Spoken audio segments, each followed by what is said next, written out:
Past Gen takes the bench. Retire in peace, Ted Price.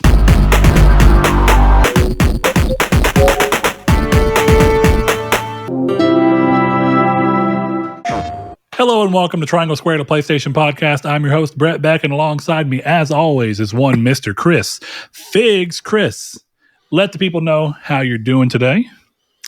Today I'm doing okay. It's been a rough week. I've been sick, so that was fun. Oh, you don't even sound stuffed up, you know? Ironically, with my other friend that we were talking about earlier, when I was talking to him, I thought, you sound stuffed up, but you don't. So there we have it. Well, I'm glad that at least you seem to be on the upswing in regards to that. So if you are new to the show, we are a PlayStation podcast, but really we're just two gamers who talk about the gaming industry primarily through the lens of being PlayStation players.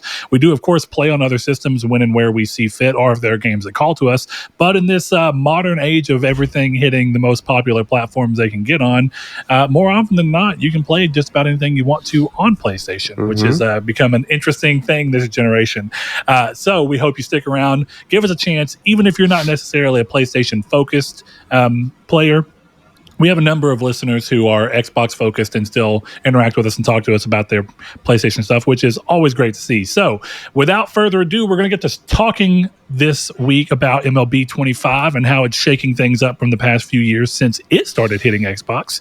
Starfield potentially crossing over the aisle as well. Resident Evil and PlayStation Productions having a little bit of commingling over there. Some information on the next Doom game, as well as Ted Price's retirement and plenty more. But before we get there, we always open up with what we've been playing, and we do so to kind of let each other know what we should play next, what you might want to play next. If you hear us talking about something, what you might want to avoid if you hear us talking about it and hear good enough reasons. Usually I'm like the 1 to 2 game person, and Chris is a lot. And I'd say we're pretty flipped around this week by nature of, I guess I had a lot more gaming time. And because of a certain game, I'm having a hard time landing on what exactly I want to play next. Though I think it might be solved for the time being. We'll get to that in a minute, Chris. Yeah. Let's start off with you, because you just became enamored with Silent Hill 2. We talked about that last episode. As you should. Fantastic game. And not beating it wasn't enough. It became beating it and then just basically sucking it dry for every bit of content that it had until you had the platinum in hand. So without going into spoilers, I want to hear a bit about that process, because it's one that I think I'm going to come back around to myself. Well, I appreciate that intro, because as with Silent Hill, it was thematically disgusting. But yeah, I don't know. I just really liked Silent Hill. Like, I just really liked that game. I don't know how much more to even talk about it, because it was there was only one point, because I played through twice. You have to beat it 8 times. Well, I beat it 8 times. You have to beat it 6 times to get the platinum, which inherently should probably tell you something, that I didn't immediately delete it when I got the platinum. But so I beat it twice, and there was only one moment where I was like, I'm not doing this. And it was the chained box. I saw the chained box, and I just went, no, not today.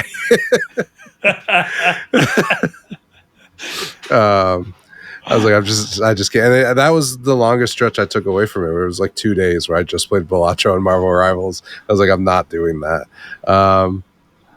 But even then, it's like, you know, my second run, I think I beat it in 4.5 hours. Yeah.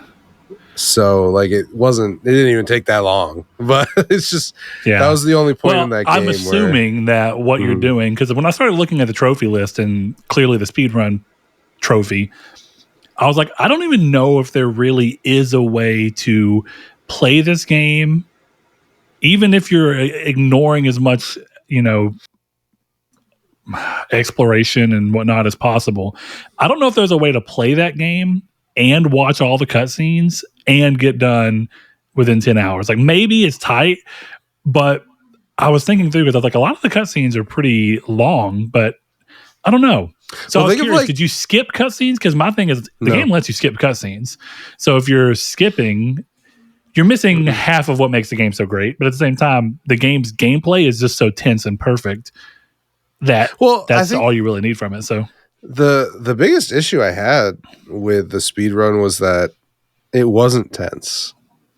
Because you are no, because I was running the whole time. Like when I was originally playing, it's kind of like when you speedrun Souls games and it's just 90% of the enemies you're not even interacting with because it's just like, And I'm doing the same thing in another game we'll talk about soon. But with this, it was like there wasn't, because I don't know, you obviously know, but like in a lot of times the enemies like don't want to fight you, you know? Yeah, I think that's relatively fair to say. Like especially they will, and if they feel like cornered, Cat Dog, they react. Right, like Cat Dog's hiding from you the whole time. That's the one with the double legs, reverse scissor, leg legs as I called them. But yeah. So they're hiding from you, and like a lot of the time they'll see you coming and run away to hide, and then that's if you spook them, that's when they come get you, right?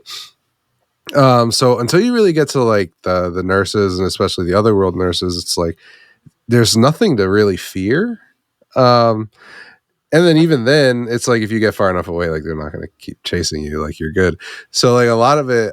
Okay, hold on. I want to say something there because there was a part in the game that surprised the shit out of me, and I don't want to say too much, but it's when you go and you're chasing after a character and you're back in a section that you get to early in the game, but you're in the otherworld version. So of course, like the streets are broken and everything. And there's a part where from a window of a restaurant, I saw a nurse and I thought, I'm going to shoot at it here. I can maybe kill it before I even get there. I shot at it. It flipped out, started running. And I thought, okay, it'll probably lose aggro because I'm not going anywhere near there. 3 minutes later of me running around looking and kind of exploring the area to make sure I didn't miss anything. And guess who came out the fucking fence? A nurse. And I thought, there's no way it's that nurse. So I kill it and I go through the whole section, which is pretty long way, by the way. It's like 45 seconds of in-game running. And I'm like, this nurse, after I shot it, was like, you're not getting the fuck away from me. And went through this entire gauntlet, never lost aggro, and found me. Squeezed through chain link fence that was, the ripped open chain link. I'd never seen the game do that otherwise. And it's so weird that it felt like I shot another player who was like, I'm not letting you get away with this. It did not feel like video game AI. And I don't know how to describe it better than that. Well, that's what I was going to say is like, that sounds scripted. And the reason it sounds, which is not a bad thing, that's a cool moment, but it sounds scripted because I know for a fact that the second you go through like a cracked wall or on through a crawl space, the enemies lose aggro.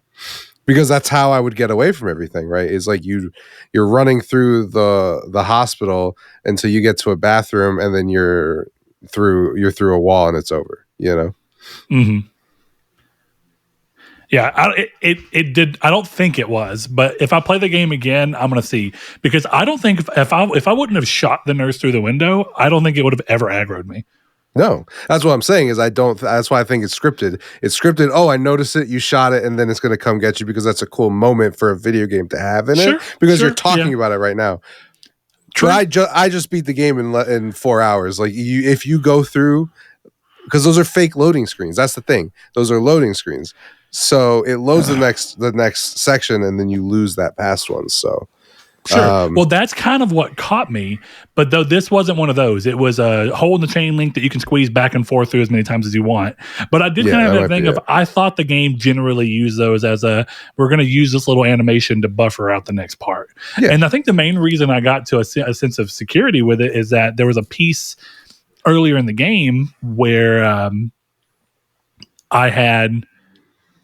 And maybe it wasn't earlier. Maybe it was later. But regardless, I know there was a moment in the other game where I was running from Pyramid Head and I moved through one of those. And I thought, this big, strong motherfucker with a big sword can just squeeze. He could just push this chain link aside and come through here. But he doesn't. To be fair, though, that's thematically on brand for Pyramid Head. I was gonna say I don't understand why you think he would come through there. But he could. But you're right. Thematically, it's on brand for what his representation is. Though, Brett, he couldn't. That's the point. He couldn't. We'll have to talk End more. of the show. End of the show. We're having a mini spoiler chat because I have a lot to say about Silent Hill. And we haven't had a chance to talk about it. Anyway. What I want to do before you skip over your next game, though, while we're kind of on the Silent Hill talk, the thing that got me is that you never played a Silent Hill game to completion, realistically. You got relatively far in the original Silent Hill 2. Having played it, no, I didn't. Yeah, I mean, realistically, you got maybe a third through, maybe. Oh, I mean, maybe. It was 113. That's the second area of the game. That's a good point. It's also because of how much this game added. I think you may have gotten through a third of the original. Maybe not quite. That. Maybe a quarter. But point being, there's another game that you've long stated as being one of your favorite survival horror game of all time. That's Resident Evil 4. Of course, the remake was something that you were excited for, but you've had, of course, a lot of talk about how it inherently changed the game. And I think that's true of both of these games, right? Now, I know you don't have as much comparison point to the original, but instead of comparing Silent Hill 2 to its original and Resident Evil 4 to its original, having played both of the modern takes on each franchise, how was it going back to Resident Evil 4 after coming off of Silent Hill 2, which I think approach horror in vastly different ways? Yeah, so very easy because these are two different genres of video games. I don't think I disagree, but I haven't played Remake yet for Resident Evil 4 is the only reason I'm curious to hear what you say. No, I would even say OG is a different genre of Silent Hill, they're both survival horror, but there's I don't a very agree specific, with you, actually. You don't think Silent Hill 2 is survival horror? No. I think it is. Silent Hill 2 is straight up only horror. So what would you consider unless you play on hard, unless you play on super hard, there's no survival in that game. I never had any issues with bullets. I never had any issues with killing enemies. I never died. That's fair. Not a survival horror game. Yeah, and that's fair for the remake. The original, the original's a lot less liberal with healing items. I actually thought it was crazy that by the time I beat the game, I had like 11 health drinks and like 25 syringes. Yeah. I didn't use a single syringe throughout my final playthroughs. I had 34, I think. Yeah. Because I did follow a guide for that because I was not missing that trophy. And I clearly didn't need to. I had 6 hours of runtime. But if we're comparing remake to remake, two different genres, there is no survival in Silent Hill 2, which is not a bad thing because I think the reason that I would say it's a horror game is that the game makes you think it's a survival horror game, but it's not because it's not that fucking hard. But it feels when you're playing it like you're scrounging and you have to do all this stuff because your first playthrough, especially, you think that around every corner you could die, and that is the case. I think when you don't know what the creatures represent and what everyone in there represents, I think you view the game so much differently. Some things are threats that really aren't threats. Well, some things are. I don't. Yeah. Let's just talk about Resident Evil 4 and how around every corner you very much could die. And even right now, where I'm playing on assisted mode because I'm going for a bunch of specific trophies. So, what is assisted? Out of curiosity, it's just the easiest game mode. Okay. I'm out of bullets. You know, I have healing items, but only because I haven't been using them because that's one of the trophies I'm going for, right? Mm-hmm. And even on the easiest possible mode with the fully upgraded weapons, I'm having trouble in that game. And I can tell you, and that to me is what makes it a survival horror game. If you play, and this is just my opinion, I don't want to speak for anybody who actually made this game. But I think if you're playing Silent Hill correctly, you never die. Because, quite frankly, that is the opposite. That's thematically off from the game. And you know that just as well as everyone else who's played that. It doesn't make sense for you to die in Silent Hill. Obviously, it doesn't make sense for Leon to die in Resident Evil to get the story. But thematically, like, this is a fucking super cop who could die at any moment. So yeah, when you do die, it there's that level of it makes sense. But there's I don't think that inherently Silent Hill is trying to kill you. So the devs are trying to scare you and make it tense. So then yeah, you have to die. But like Resident Evil, like, actually wants you to die. You know what I'm trying to? Does that make sense? Like, I'm trying to articulate what I'm saying. No, I get what you're saying, but I also want to, I guess, ask a clarifying question by bringing a third game into the mix here, just so I get an understanding of where you're kind of drawing this line. Because I get what you're saying, while I also think that clearly Silent Hill 2 is structured in both versions as a game where you get new equipment, you get ammo. There is resource management in the game, whether or not it's really easy to not worry about or not. The resources are still there, and if you explore, you get more of them, making it easier. But where I kind of want to see if I can figure out the line for you is a game that I think, depending on where you land on it as a genre, might fill out some more there. So have you ever played, and I'm assuming you have, or at least you know enough about it, have you ever played Outlast? Yeah, it's a horror game. Okay. And I was going to ask, because I think where it gets a little similar to Silent Hill in the way I'm talking about, but I don't think nearly as strongly, is that you do want to explore an Outlast because you want to find batteries. Mm-hmm. But that's because that game's primary form of being able to navigate relatively easily is having enough battery to use the camera so that you can use night vision in the areas that are not lit enough for you to do so. But that's just about the only real resource gathering the game has. So I think of that game much more as horror than Silent Hill 2 does, than I do Silent Hill 2. Though I think that Silent Hill 2, if you were to call this a spectrum of horror, right? And we were to look at Outlast really representing horror and Resident Evil 4 representing more of a survival horror, I think Silent Hill 2 rests more along the side of the spectrum toward Resident Evil than it does Outlast. Do you think you'd agree with that? While still saying that you ultimately think that Silent Hill 2 is more horror than survival horror?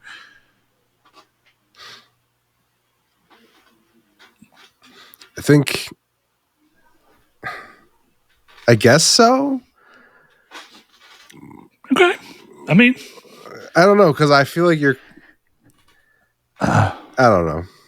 I'm not putting it in there for any reason than understanding where you view the spectrum. Because, like, you're not wrong to say either way. But if you view Silent Hill 2 as closer to the Outlast end of the spectrum, then I have a better idea of where you actually kind of qualify it in the genres for my own interpretation. You know what I mean? Yeah, I mean, I think it's closer to Amnesia more than Outlast, honestly. I haven't played Amnesia is the only reason. I almost actually brought it up because I've seen enough people play it that I feel like I might be able to represent it. But on the off chance that I'm not, I'm choosing 3 games that I have played. I haven't played Remake, but I played the original RE4 so many fucking times. Yeah. I don't know. I think the biggest thing that tells me that the way I'm justifying it works is that the stuff that you normally would get from games in the survival horror genre, but really, like, specifically Resident Evil, and why I consider it more of a I wouldn't even put horror on Resident Evil 4 Remake. I wouldn't even really put it on Resident Evil 4. You would just call it survival. And I would just call it a straight up action thriller. Like, that's what it is. It's not a horror. There's nothing scary about Resident Evil. So what is scary about Resident Evil 4? There's not a single scary moment in Resident Evil 4. Yeah, I've played 2 and 3. There's not really scary moments in 2 and 3. So it depends on what you mean, right? Because I think, kind of like you talk about with Silent Hill 2, I think Resident Evil 2 has got a lot of moments of tension. That's what I was about to say. It does a really good job of balancing tension, which I do think is, as we were talking about with Silent Hill 2 when you were early days into it, it's like white knuckle tense. And I think the difference is that at the end of that tension in Silent Hill, they are clearly trying to play into the horror element on a level that doesn't necessarily rely on the monsters so much as the monsters just help be a flavor text within their brand of horror they're going for. Whereas I think Resident Evil 4 almost feels like a game that's only horror because of the designs of the monsters and creatures in it. Yeah, and like the lights are off. Like sure. That's the scariest. Now, I think Resident Evil 2 is a lot closer to horror than and even what it does with its tension. Well, but that's just the trajectory of Resident Evil. Sure. That has been kind of well documented. It's just like 4, it's not a horror game anymore. But the biggest point that I'm making, but it's funny because you think 4 is not a horror game anymore, and then 5 is like 5 is really not a horror game anymore. But go ahead. I just think, to me, Silent Hill takes itself more seriously. That's a good way to call it. I think it's dedicated to the point where it gives you a weapon from the start that will 2-hit enemies, including, but not limited to some of the bosses if you're playing it right. So I don't know. To me, it's just like, there's no, right now I'm playing Resident Evil and I was about to say Elon. Leon's got like a feather suit and he's dressed like an evil villain. He's got this face mask on and he's holding an unlimited rocket launcher bazooka. Like it's crazy. And I think the thing that makes me feel like Silent Hill is more straight up horror is how seriously it takes itself, right? Like I can't play as Fat James. It's committed to its bit, basically. Yeah, it's committed to its bit to the point where, like, even when what you're saying in Remake, I think is more committed to telling its story, almost in a Mafia way, a little foreshadowing, right? It's so committed to telling its story that it's putting that above gameplay. It's putting that above it being difficult. Again, unless you're putting yourself in those positions with like hard combat, hard puzzles, it's... Which, to be honest, because I think the game is too easy, I am wondering if on my replay run, if I can put the game on hard or if I should do those as 2 completely separate runs. Like, should I just do, because I don't want to play the game 18 times, should I do my speed run with no gun usage and all that and beating the game in 10 hours and different endings, and then do a completely different run where I'm just hard ass difficulty across the board? On my speed run, I got 5 of the 6 endings that I needed. So I would just say to follow the speed run. Sure. No, I don't know. When we're comparing the two, like, if someone like Blake, like we both have that touchstone. So if Blake had never played a video game before and he was asking me to recommend him a game based on what he knows, I would give him Resident Evil. Or not, I'm sorry. I would give him Silent Hill. Be like, you're a horror fan, play this game. Yeah. Right? That makes more sense. Like, I did not mean... Like, I was talking to you, right? And I didn't pay for Silent Hill for the playthrough I played, right? Like, you have it. I downloaded it from you. And I told you, I went out and bought my brother a copy of Silent Hill 2 because I know he would not buy it just on my word. So I bought it and I was like, go play this. And it was strict because my brother doesn't play a lot of video games outside of Fortnite and Call of Duty. But he always asked me to recommend him a scary game. I'm like, here you go. Has he played it yet? He was playing it when I first got there, and I know for a fact he's not going to play it very much because he was like, why is this taking so long? And I'm like, you're walking to the town. It's one of those. Man. Yeah. Which we'll have a little bit of conversation about pacing and how a game has to kind of balance pacing and everything. But all right. Resident Evil 4, I don't know how much more you want to say about it, but I thought it was so interesting that you went to Resident Evil 4 relatively close off the back of Silent Hill because if you don't know any better, outside looking in, you're probably like, those are similar games. But when you do know, it's like, Jesus, these are like vastly different games. Yeah. Well, it's funny because... In a weird way, because Silent Hill's puzzle mechanics are more reminiscent of early... and even Resident Evil 4 original puzzle solving. but it's everything else about the game. I really like that, how seriously it takes itself. Yeah, I really liked the hangman puzzle. That was my favorite puzzle when you first go out there. So good, and it's the horses. Anyway, actually, first like so I started playing Resident Evil because I was looking for something different than Silent Hill. So I went to Alan Wake 2 immediately after Silent Hill, and I got an hour into that game, and I was just like, not right now, bro, no. And I want to play that game, but it was just way too close. It's very good, but Alan Wake takes itself very seriously, and Alan Wake 2 specifically is way closer to an actual horror game than one is, and honestly, it's way closer to an actual horror game than any Resident Evil game is, barring maybe Resident Evil 7. I think Resident Evil 7 is actually the most horrific Resident Evil game, but until they drop it completely the second you finish in the garage. Well, I would say that it drops it completely once you reach the ship, which is a good chunk through the game. Yeah, but that's a lot of action, like with the mom and the bees. Again, I'm not saying it's not there at all, but I don't think it really drops it fully until the ship, and then the ship has got tension, but it's not the same anymore. It's not. I'll be playing that again soon, I think. I love that game. It's so good. Yeah. I wish it would get a PSVR 2 update just because I want to play it in VR again, because what a fucking experience, but I want to do it. Not like I can play it anyway. My fucking controller is still broken, and I've yet to make the time to get another one. It's bumming me out. Yeah. One thing I will say, just quick to finish that conversation, or refinish the conversation. I played all of Silent Hill 2 with headphones. And I've never played a Resident Evil game that way. Never played 4 that way. And I'm not going to try now. I've played it 8 times. So like it's not going to have the same effect. But maybe my opinion on horror would change if I was doing that. Anyway. So quick temperature test. Are you going to play Resident Evil 9 with headphones right out of the gate? No, I'm going to play Civ 7 for the first 100 hours with headphones just to see. But just to start seeing how much having like very focused audio changes the way you experience the game. Exactly. I have wondered, once you told me that about how you were playing that game with headphones, I have wondered how much your ADHD would be quelled if you wore headphones for more games. I think you would get more, maybe I'm wrong, but I have a slight theory that you would get more involved and more invested in the games because you have less external stimuli trying to vie for your attention, and you might stick with games longer than you currently I think that's probably true.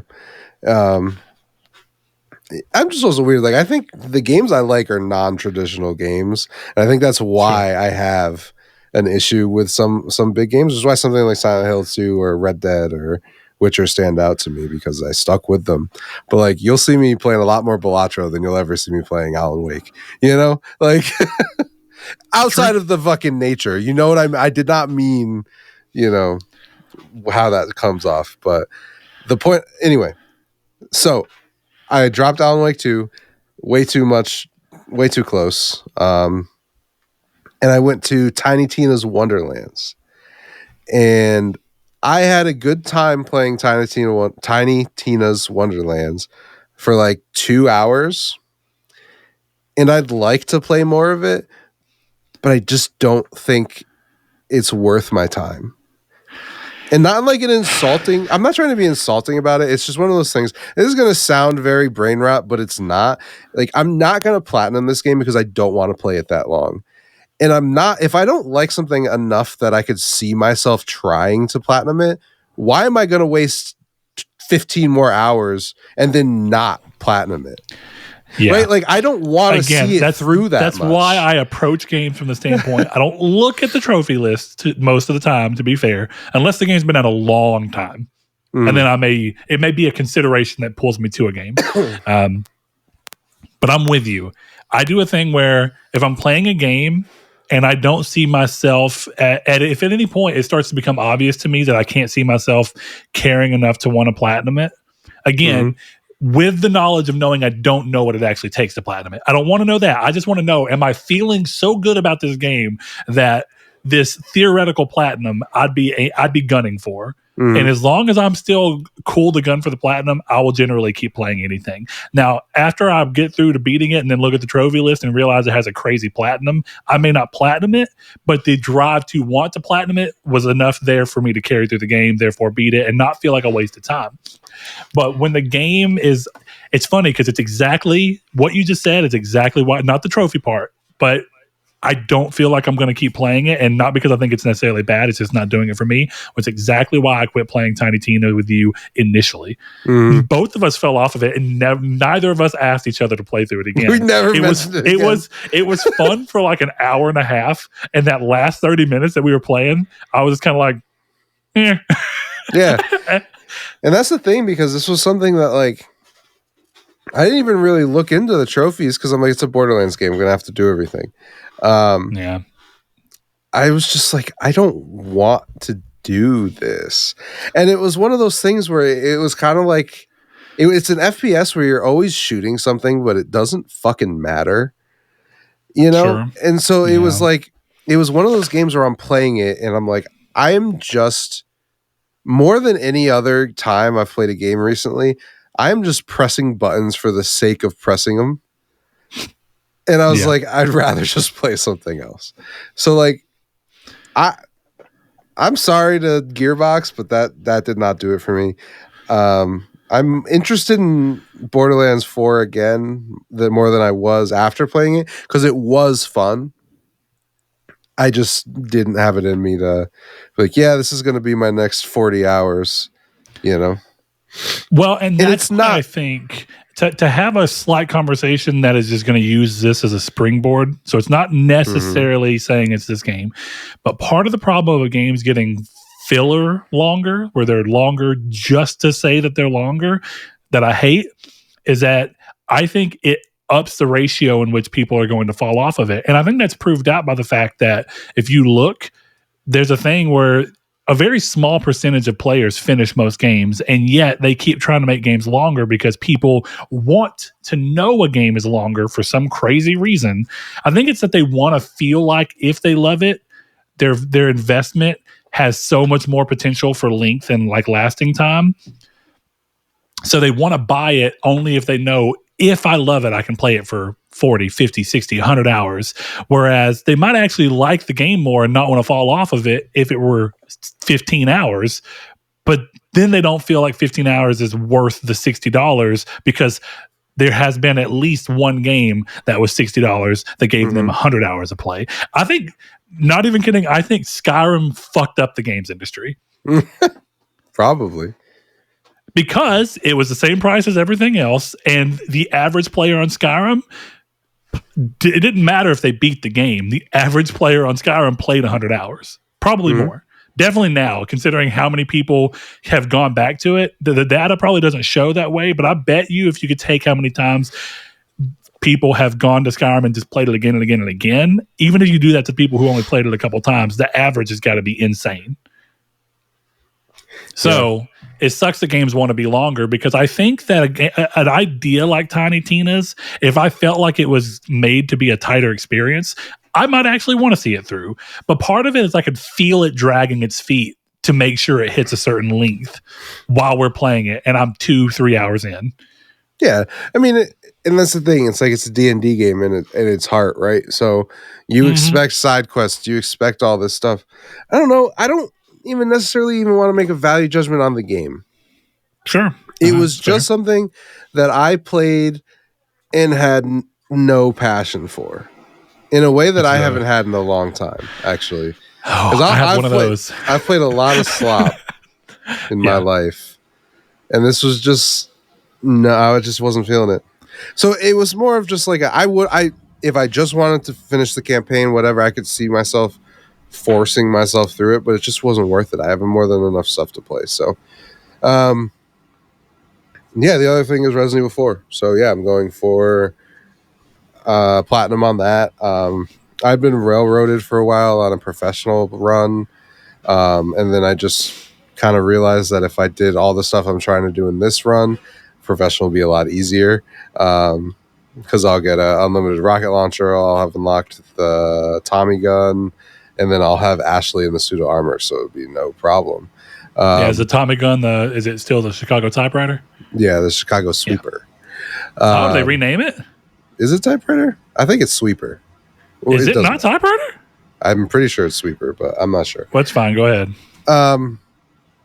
Yeah, Resident Evil 4 is a fantastic game, and I fucking hate Chapter 7. I hate that chapter. I hate it on this mode. I hate it on professional. I don't know if you know what chapter that is. That's when you're trying to get into to the castle, and they all have the trebuchets or whatever, and they're throwing cannons at you, and there's just no way to tell where they're coming from. You just have to run, and if you get hit, you die because you're playing on professional mode, and you have 2 hits. Or you're playing like my current run where I can't heal. So I've been running since like chapter 2 with on assisted mode, you gain back just a little bit of health. So I've been running basically just that little bit of health, which is less than 1/8 of my health bar.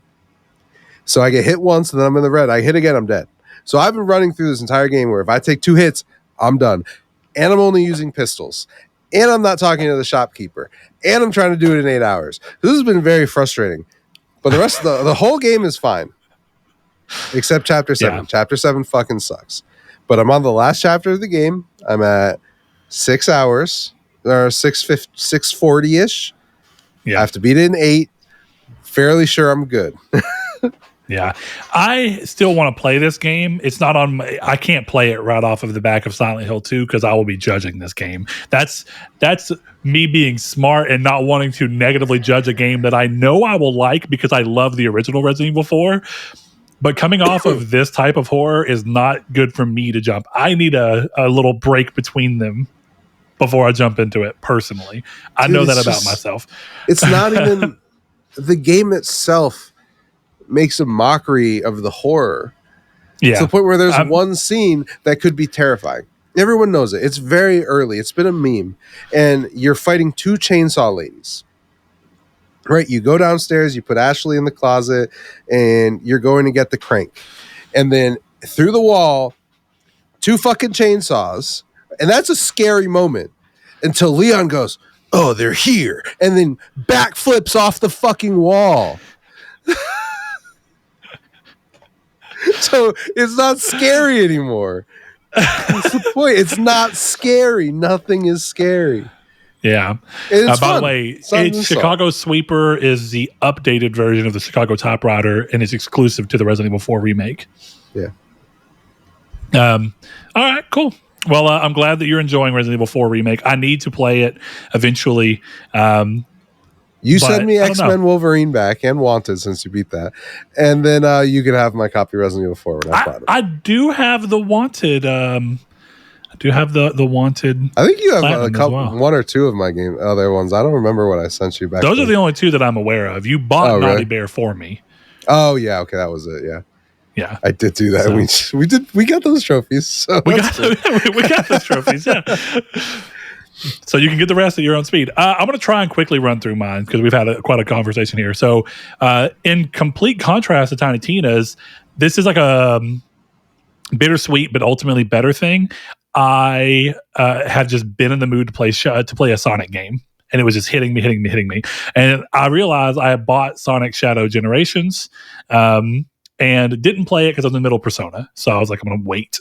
And then I wanted to play Silent Hill, so I waited again. So I thought, now's the time. I'm going to go ahead and play it. So I played Shadow Generations first, and it is incredible. It is the best Sonic game. It's the best boost-style Sonic game. For anybody who knows enough about Sonic, it's there. That they have done so far. It's really fun. It's about 4 hours to beat, which feels short, but you also got to remember it's a tack-on game on top of a remaster. I think that ultimately it does everything it's trying to do really well, and it's fun for the time that it has.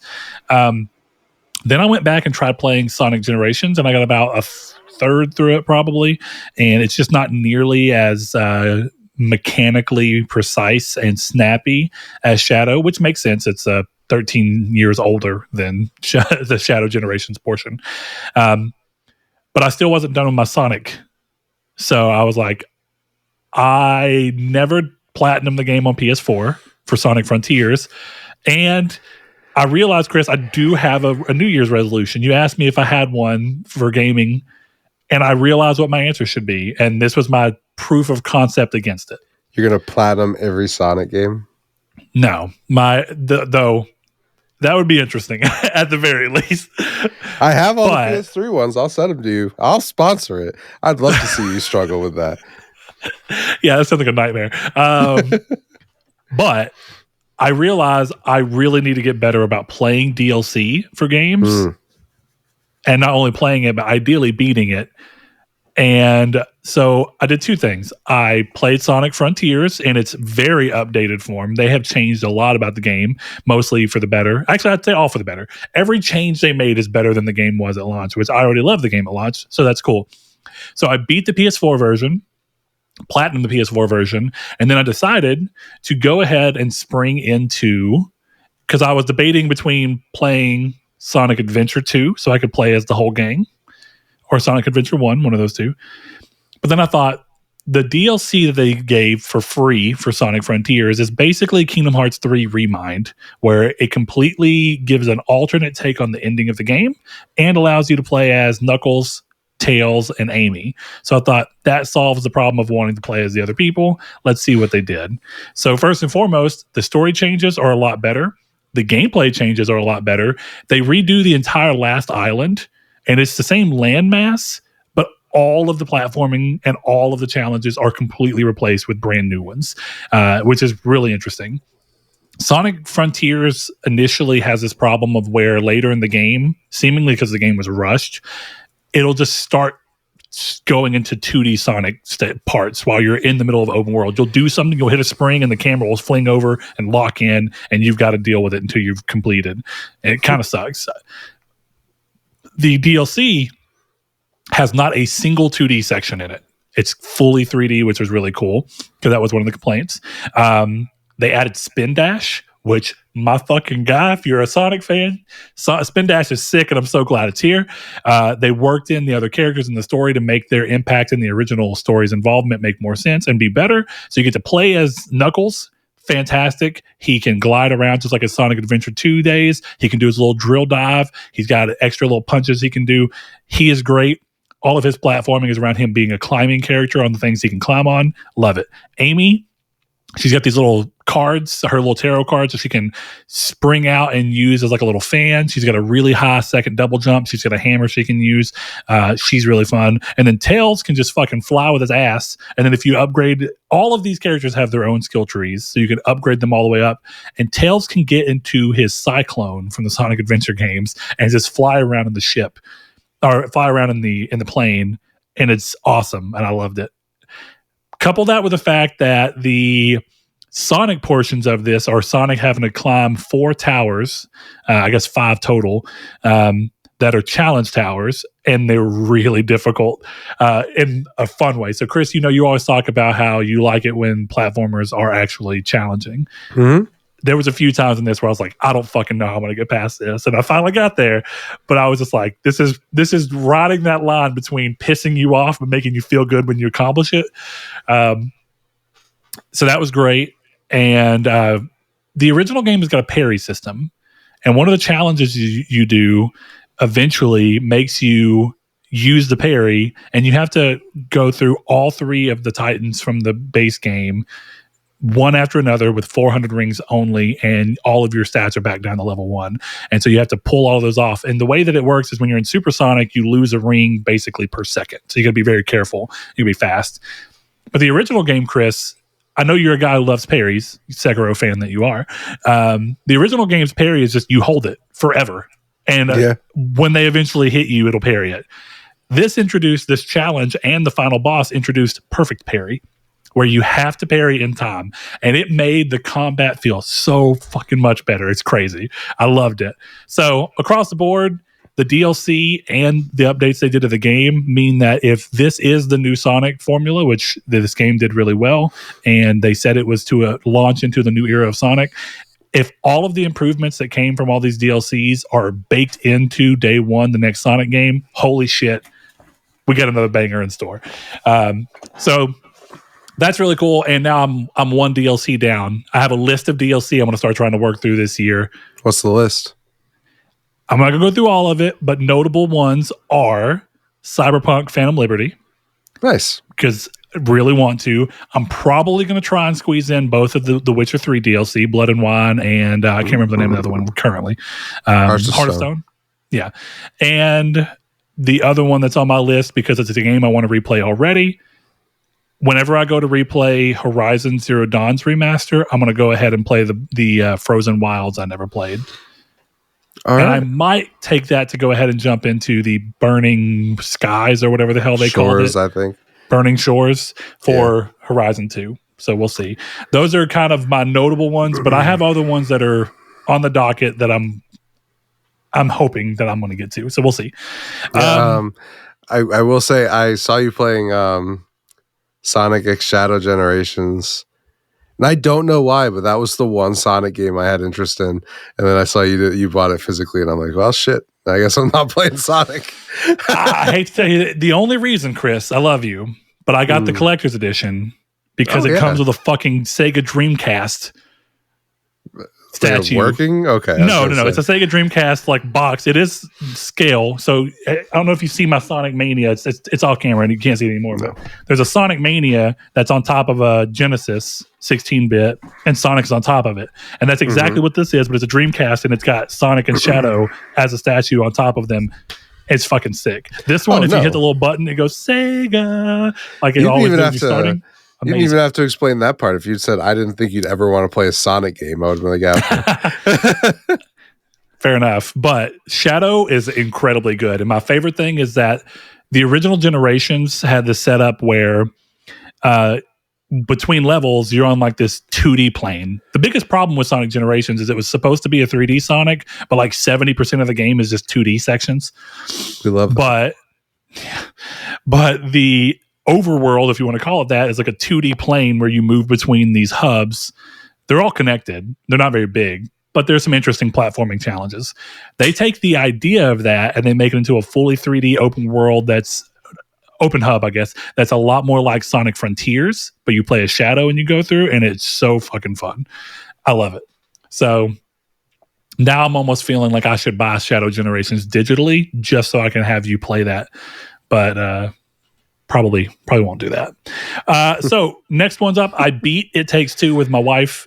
It was very good. Cannot wait for Split Fiction. It's going to be great. I am going to go back, and her and I are going to work on platinuming this. Fantastic game. Can't speak highly enough of it. Now we get to my last two games. The first one is one that I thought was so funny because Chris saw that I was playing it last night. Right after, you messaged me right after I closed the game. So funnily. I started Mafia Definitive Edition because Chris and I talked about it a while back. And I was in this thing after Sonic and after Silent Hill 2, where Silent Hill 2 is one of the best game stories and tension, the way it plays through to me. It's so good. And then Sonic Frontiers, the story's there, but the reason I played it is that Sonic games are just fun. They're very gameplay oriented. So I went to both ends of that spectrum. I had Silent Hill 2 to take up the super serious game, and then Sonic to be the super fun game, not worried about the story really, and all the musical bangers that are in that game, of course.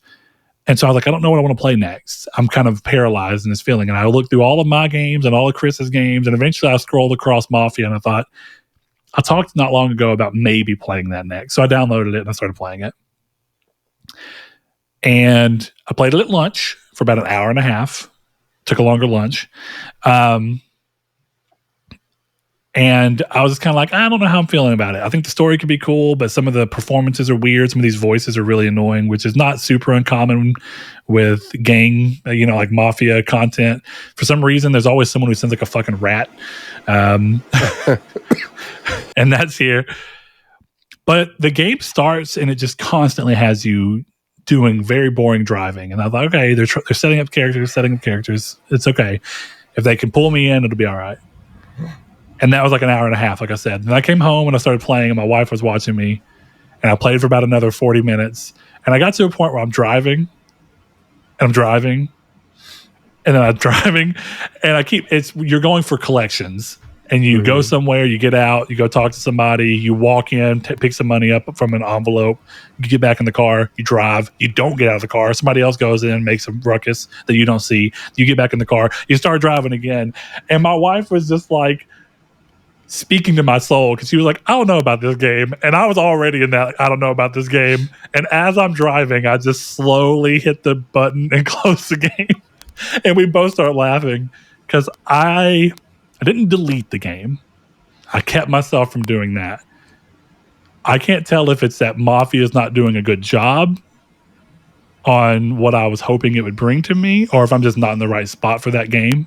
Because the problem with playing a game when you don't know what you want to play is I feel like you're approaching it from a, I don't want to say a negative standpoint, but you're putting too much pressure on the game. And I don't think that it was fair. And I noticed that. That's why I didn't delete it. I'm going to try and go back to it. But also, I realize how much I don't like sandbox games that are in cities.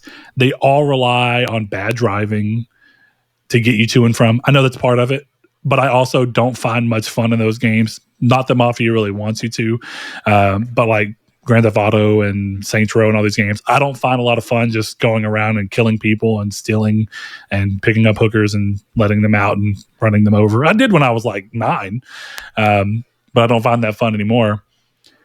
And basically playing this and the feeling I was having, I was like, I was so right to know that I have zero interest in Grand Theft Auto 6. I just don't give a fucking shit about that game. But not that it's a bad game or going to be a bad game. I just know that it doesn't speak to what I want from games. And this was enough to tell me that. If I come back to it and end up loving it, who knows? Maybe it'll soften me a little bit towards that direction. But Chris sent me a message going, oh, hell yeah, you're going to love that. As I closed it because I didn't like it. I mean, I don't think it says anything about GTA because it's not an open world game, but that's okay. That's fine. I would say that the reason I fell off of Grand Theft Auto 5 was very similar, and that the game wants you to be out going places within the worlds. And of course, they do things like set up characters and story and stuff there. I just find that form of traversal so clunky. Like I was telling Blake, I find a lot of games that are open world, like Sonic Frontiers is an open world game, arguably. I mean, it's very similar. But the traversal is not bound to a car. The traversal is inherently more fun. So even though a lot of the same stuff's happening, I'm not getting bogged down by it. All this game made me want to do is play an actual open world racing game where you are just driving in an open world city, but the driving's really good, so it's super fun. I did not have any fun in the entire time I was playing Mafia. All I was getting was set up for a story that might be good. Well, it's not that might, was what led good, me. But I'm sure it is, but what I'm saying is, as someone who doesn't know what the story is, dude, I mean, I'm not judging you. I've fallen off a game because I died in the tutorial and I've deleted games. Like, I'm not judging it. I also think, like I said to you, I think you're playing an older game. Like you really want to get to Mafia 2. Yeah, I mean, which is also a PS3 or was a PS3 instead of a PS2 game, correct? If I'm not mistaken, Mafia original was a PS1 game. No, Mafia's PS2 game, 2002. All right. Yeah, no, I don't know. I'm just... The only thing that makes me laugh is that you're surprised that a game that stars a rookie in the Mafia who was a taxi driver involves you driving at the beginning of his Mafia career. Yeah, I didn't know that should be the least surprising thing that you... When you saw he was driving a taxi in the literal first 30 seconds and then joins I was like, oh, the God. Mafia. Yeah. You should have stopped then and been like, I'm not doing this. Probably should have. I said, this is like I told my wife as she was sitting on the couch at lunch watching me play, I said, oh God, is this just more boring, crazy taxi? And what's worse is I hit a pedestrian and the game said, you hit a pedestrian, and then punished me for it by reloading me on my last save. I was like, no, I can't even have that. But this is the first time in show history we've got massive breaking Sony news in the middle of the show. Uh-oh. Well, let me round that off by saying something positive about Mafia. My wife's friend, or our friend, was over sitting on the couch hanging out with my wife, and she was watching me play too. And there's a part where you pick up a lady, and the game is doing a tutorial, and the lady's like, don't drive too fast. And so the game's like, you can turn the speed limiter on by hitting the touchpad. And then it was like, what's with this music? I want it quiet in here. And so the game's like, you can use this to turn the thing off. And our friend was like, this lady's a cunt. And I was like, yeah, but at the same time, I kind of appreciate that this is like a dynamic tutorial and where everything I'm doing is because they've set up a reason for me to actually be doing it. They could just be like, hey, you're driving. This is how you turn on the speed limiter. This is how you turn off the radio. But instead, they're coming up with an in-universe reason to explain these things to me. And I like shit like that. She was getting frustrated, and I was like, this lady's a bitch, but this is a pretty cool way to explain the mechanics of, the game that don't always get seen, Mm-hmm. So that was pretty cool. Lastly, the game I'm on and seems to be holding my attention for now. I'm 3 hours in, so I thought it's a good sign, but I could still fall off. It is The Ruined King, the League of Legends story, which is a game I was very interested in when it first came out, but never got around to. And I like Airship Syndicate. I like their visual style. I like their games. But the game I've liked the most from them was Darksiders Genesis because it lets their art shine and their stories shine. And I'm actually glad because I did another game that I can't think of the name of right now. Night Chasers or something like that. It's based off of a comic or something like that. But it was just turn-based, and I didn't find it engaging enough. But since League of Legends is a MOBA and there are lanes, they tried pulling that into the gameplay here. And so there are 3 lanes, and your actions move you up and basically, so it's turn-based, but it's not quite active turn-based or whatever, active time battle. But you see your character and every other character in this kind of flow of time. And there are lanes, and you can, certain moves that are lane moves have really good effects, and you can do them in a speed lane where they happen quicker, but they're not as powerful. A balance lane where they kind of happen in a reasonable amount of time and are kind of powerful, or the power lane where they're really slow, it takes longer to happen, but they're really powerful. I thought that's cool. And then there's wild cards things that will come up and our statuses that will come up. And if a character's face is in that zone when it reaches the front of the meter, something will happen and they'll either gain the benefit or get hurt. So they introduce a character that has abilities to be able to hit an enemy and push them further down the lane. And it's like the exact level of extra I needed for the turn-based to be engaging in a way that's not just wait my turn, choose this attack, do this. It's a little more involved. And I mean, this is true of Persona too. Like whenever you're trying to do the, I can't think of what it was called right now, but where you get to basically the one more system where it's like you trying to play off of the game's system to get more out of it. So it's really fun. I like it so far. I think I'll stick with it, but time will tell. Chris, thank you. See. You bought that one. So yeah, no, for sure. I'm interested to hear you playing it. When I saw it, I was like, that is the wildest pull. Out of all my games, I would have expected that one last. But I was interested in it. Because that's, I think, why you even bought it. It was kind of like you thought you might be, and you knew I was. Maybe that's the case. I don't remember. Cool. I hope to hear more about it. Because I never really... I turned it on, and I was like, it was one of those times, the art style was just... I was just like, I don't want to play this, and I turned it off. Which is funny because I love the art style, but it is different. So I not a bad way, just in a totally fine. I don't know how to describe it. It's charming though. Yeah. It's just if you're in the mood for that charm. Mm-hmm. Yeah, exactly. All right, so the next thing we have up real quick is the community's take. Where last week we had a listener, one of our longtime listeners and patrons, ask us about what games we would like to see be remade in another engine. So we decided to take that question and spin it around to y'all. So with a few remakes that have abandoned their original engines in favor of moving to Unreal, what are some games you'd like to be seen remade in another engine? Which engine and why? So a couple of examples. We just got Ninja Gaiden Black 2, and it was remade in Unreal. Most of these are changing to Unreal, by the way. So we have Silent Hill 2 moving to Unreal Engine 5. From everything I can tell, if I'm not mistaken, the Metal Gear Solid 3 remake is in Unreal Engine 5. So we've seen a lot of games doing it. The Oblivion rumored remake, which is what this was based off of, is also in Unreal Engine 5. So with that in mind, we asked you what we asked, and we got some pretty interesting answers. So the first one is one for Chris. Sekiro in Unreal Engine 5.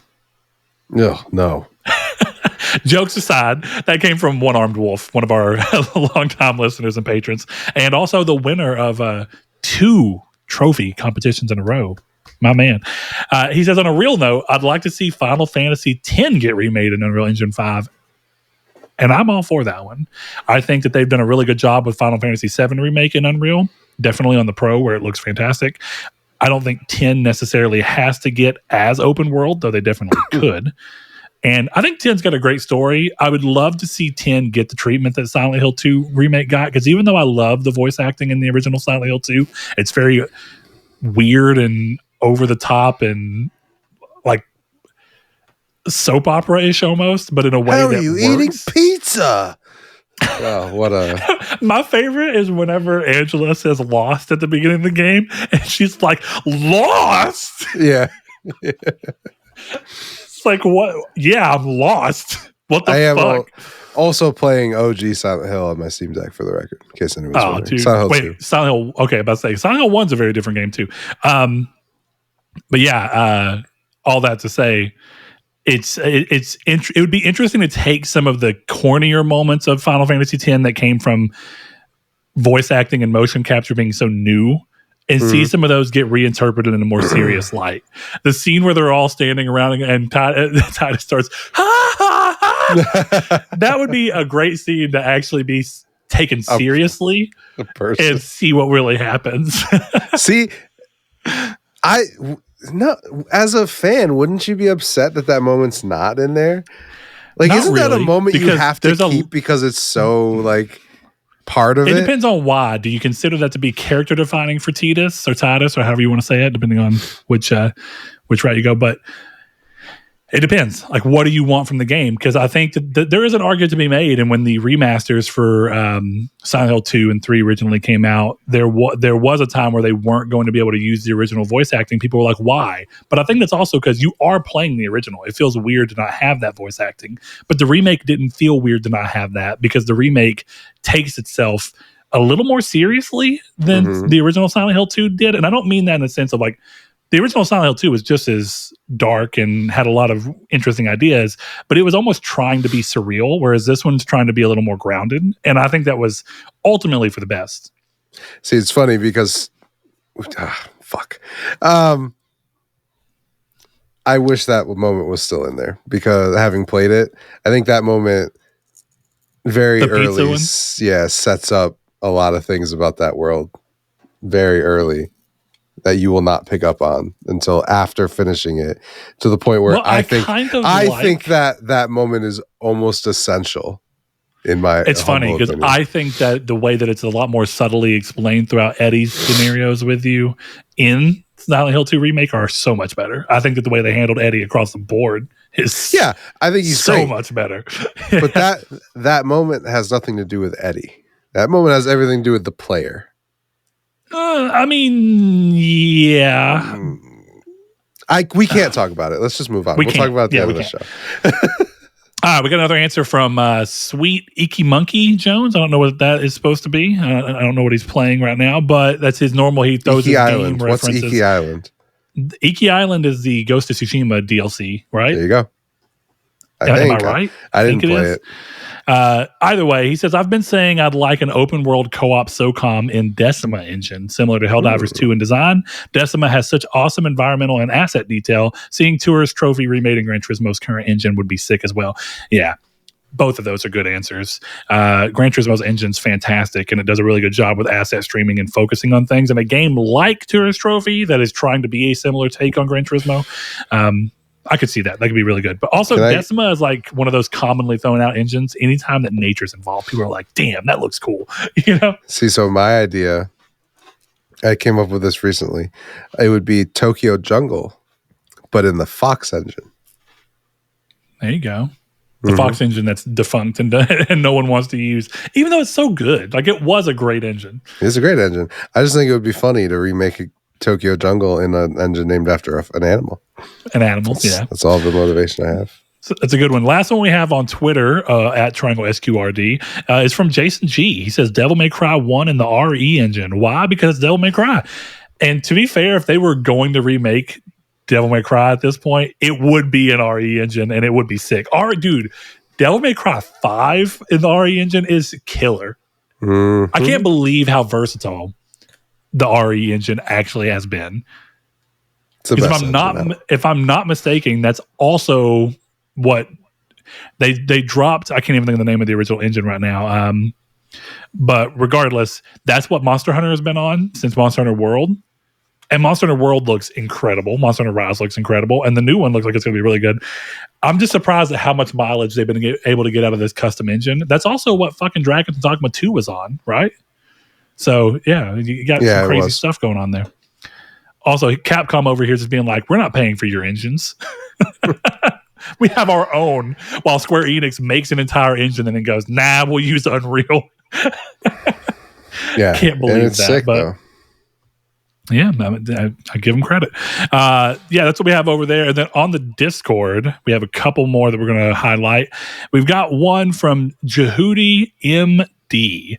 And he says, he's a long-time listener, a long-time patron. He says, personally, I've never cared what engine a game is running on. Clearly, some engines are suited for certain genres and others are versatile. But for me, as long as the game feels good to play and the game is keeping up, I don't care much about engines. There are games I want remade, but the reason is not the engine and is more related to either expand or modernize the gameplay a bit.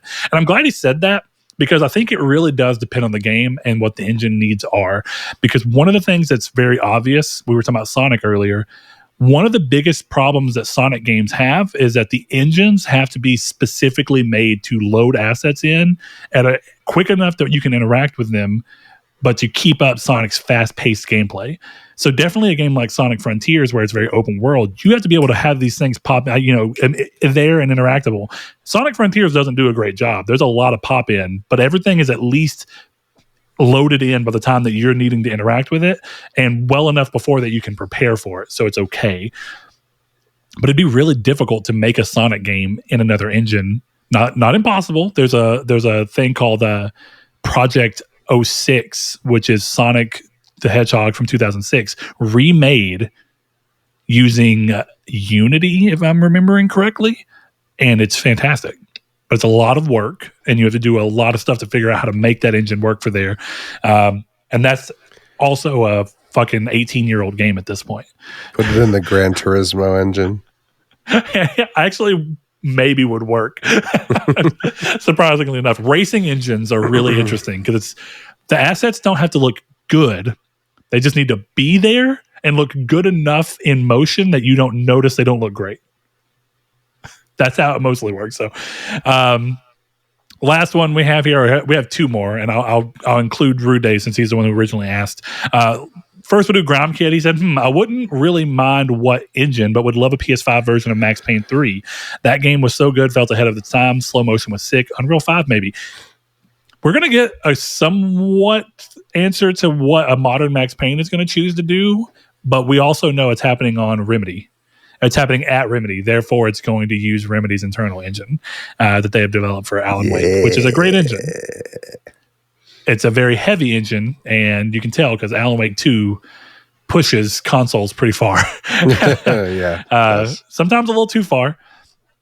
But if it was actually going to be Rockstar handling the development on their side, it would be the Rage engine again. It would be their common engine that they develop all their games on, just further along. So who knows? But also, with Unreal being so accessible and fan projects usually being okay, any game can be remade in Unreal or Unity pretty easily. is the weird thing. So never say never. Last one we have here is from Rude Days 93, the person who originally asked us the question. He says it's never going to happen, but Mass Effect in the Decima engine. The characters and environment details are excellent on that engine, and agreed. I actually think that Decima is set up well enough, and the games that's been used have a close enough connection point to me that I think that you could easily make Mass Effect work in this engine. But I don't know, Chris, you're more the Mass Effect guy than I am. So what are your thoughts here? Yeah, I mean, I think it could work. It's a beautiful engine. It seems a little... yeah, I mean, like I said, I think it would work. I don't know how it would work in like a true Mass Effect open, generate all these random planets, but Sure. It would be cool. Well, that's why it's got to have a creation engine. Yeah, exactly. Or the No Man's Sky engine, which is probably just Unreal, but I think that is a custom engine. Actually, that's a good answer because that is I think it is primarily because nothing looks like that game. It's probably like Source. I'm gonna look it up while you're going. Yeah, we'll see. I'm pretty sure it's in-house custom. The Waveform engine. Nope. That's part of the game.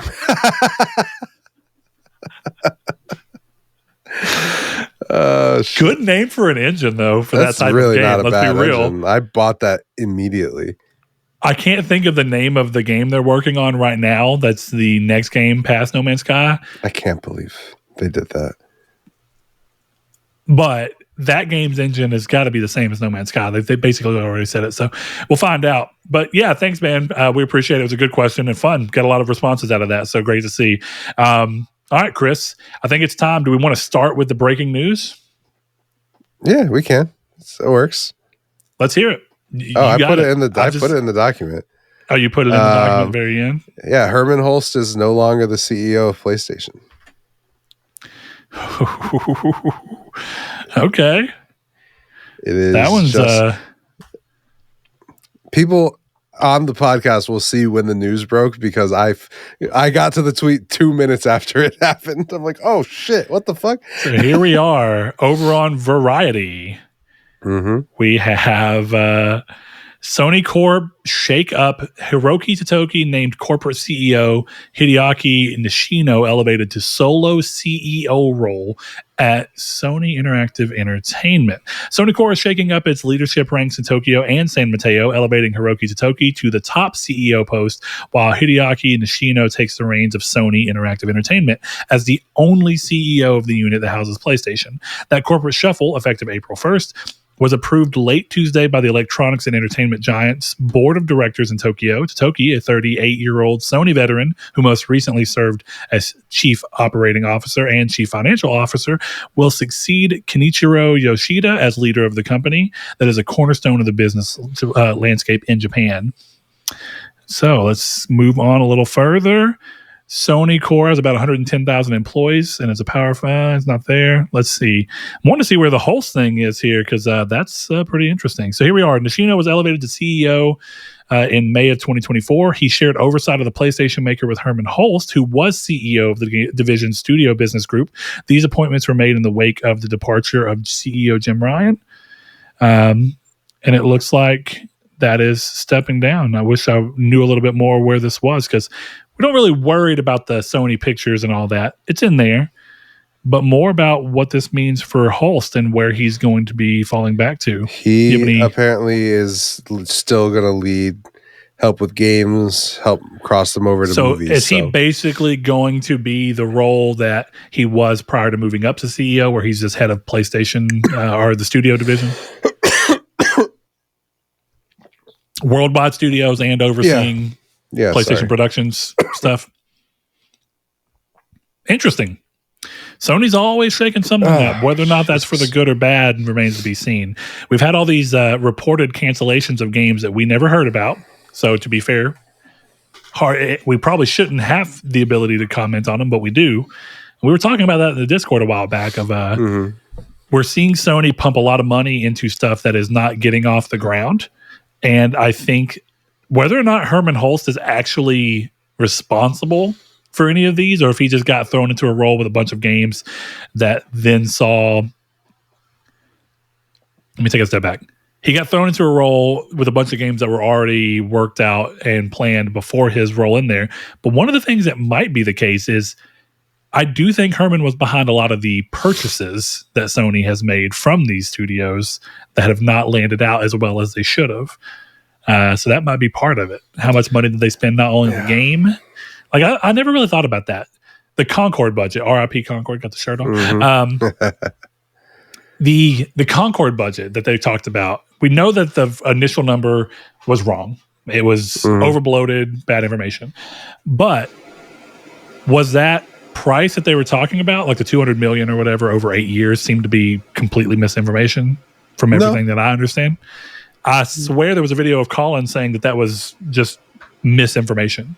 Oh, he said it was more than. He said it was $400 million. Or $400 million. That's what it was, not $200 million. $400 million was the initial thing, but I thought that was proven to be no. $400 million is the true number. Okay, so regardless, my question was: does that number, whatever it is that they were talking about, did that include the purchase, or was that just for the game? Yeah, I'm not sure.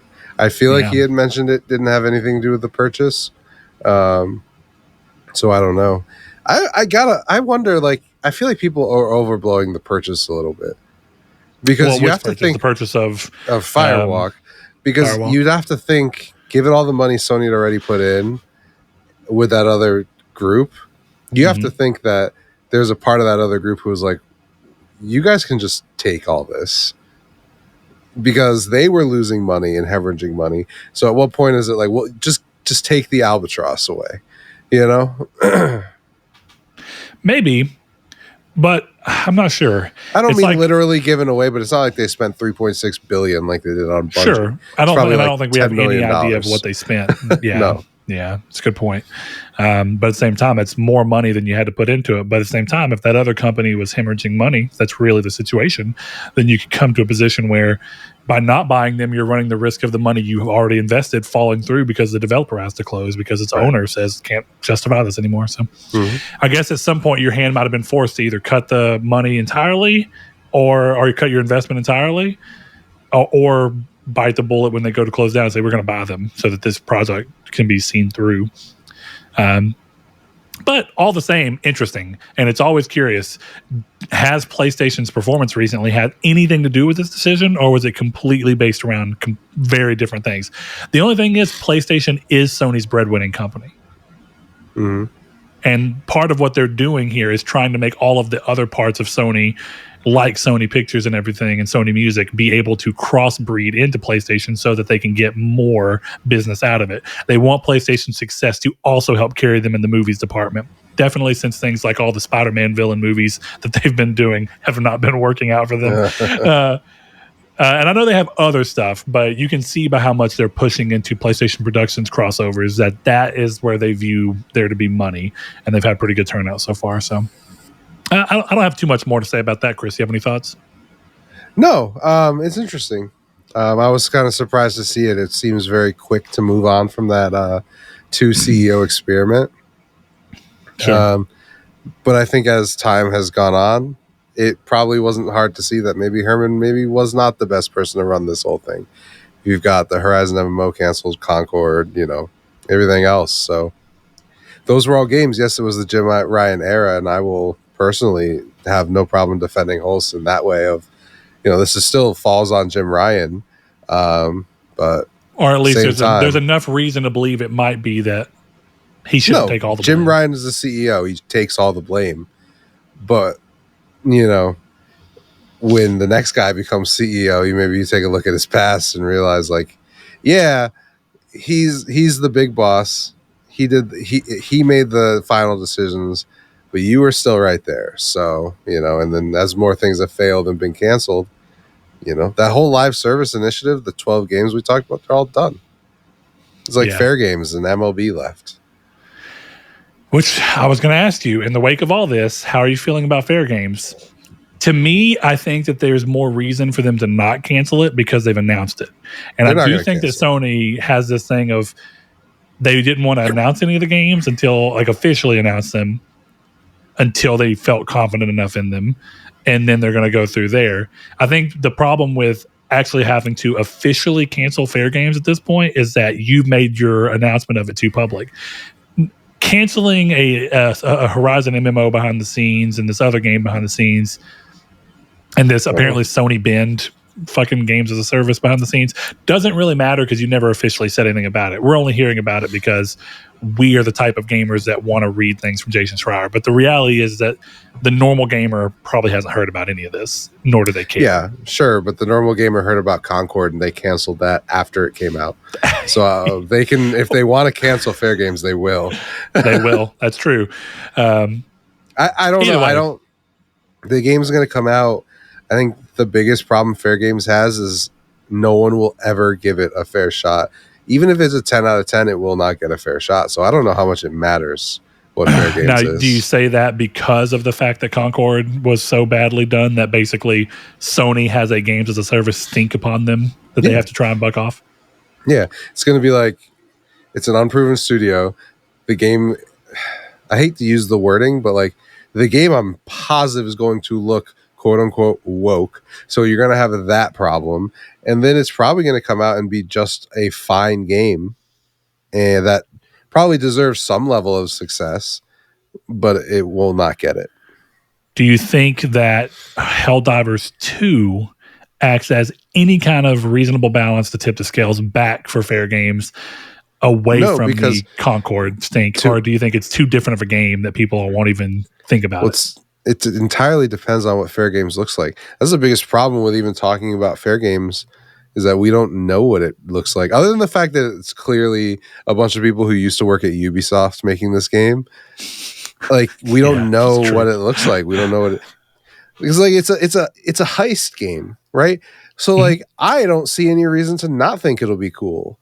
But like just based on, you know, the art style, people are down on it, and then it's a live service and all this kind of stuff. So I just think anything that has to do with a Sony live service that is not something in the Resistance, Killzone, or SOCOM series, or does not star PlayStation characters, or is not drawn, you know, like Marvel Rivals, for example, I don't think it will be successful, and I don't think it's going to be any of those three things. So it's going to be an issue. So you brought up 3 IP from PlayStation that clearly don't really have much of a strong sales history.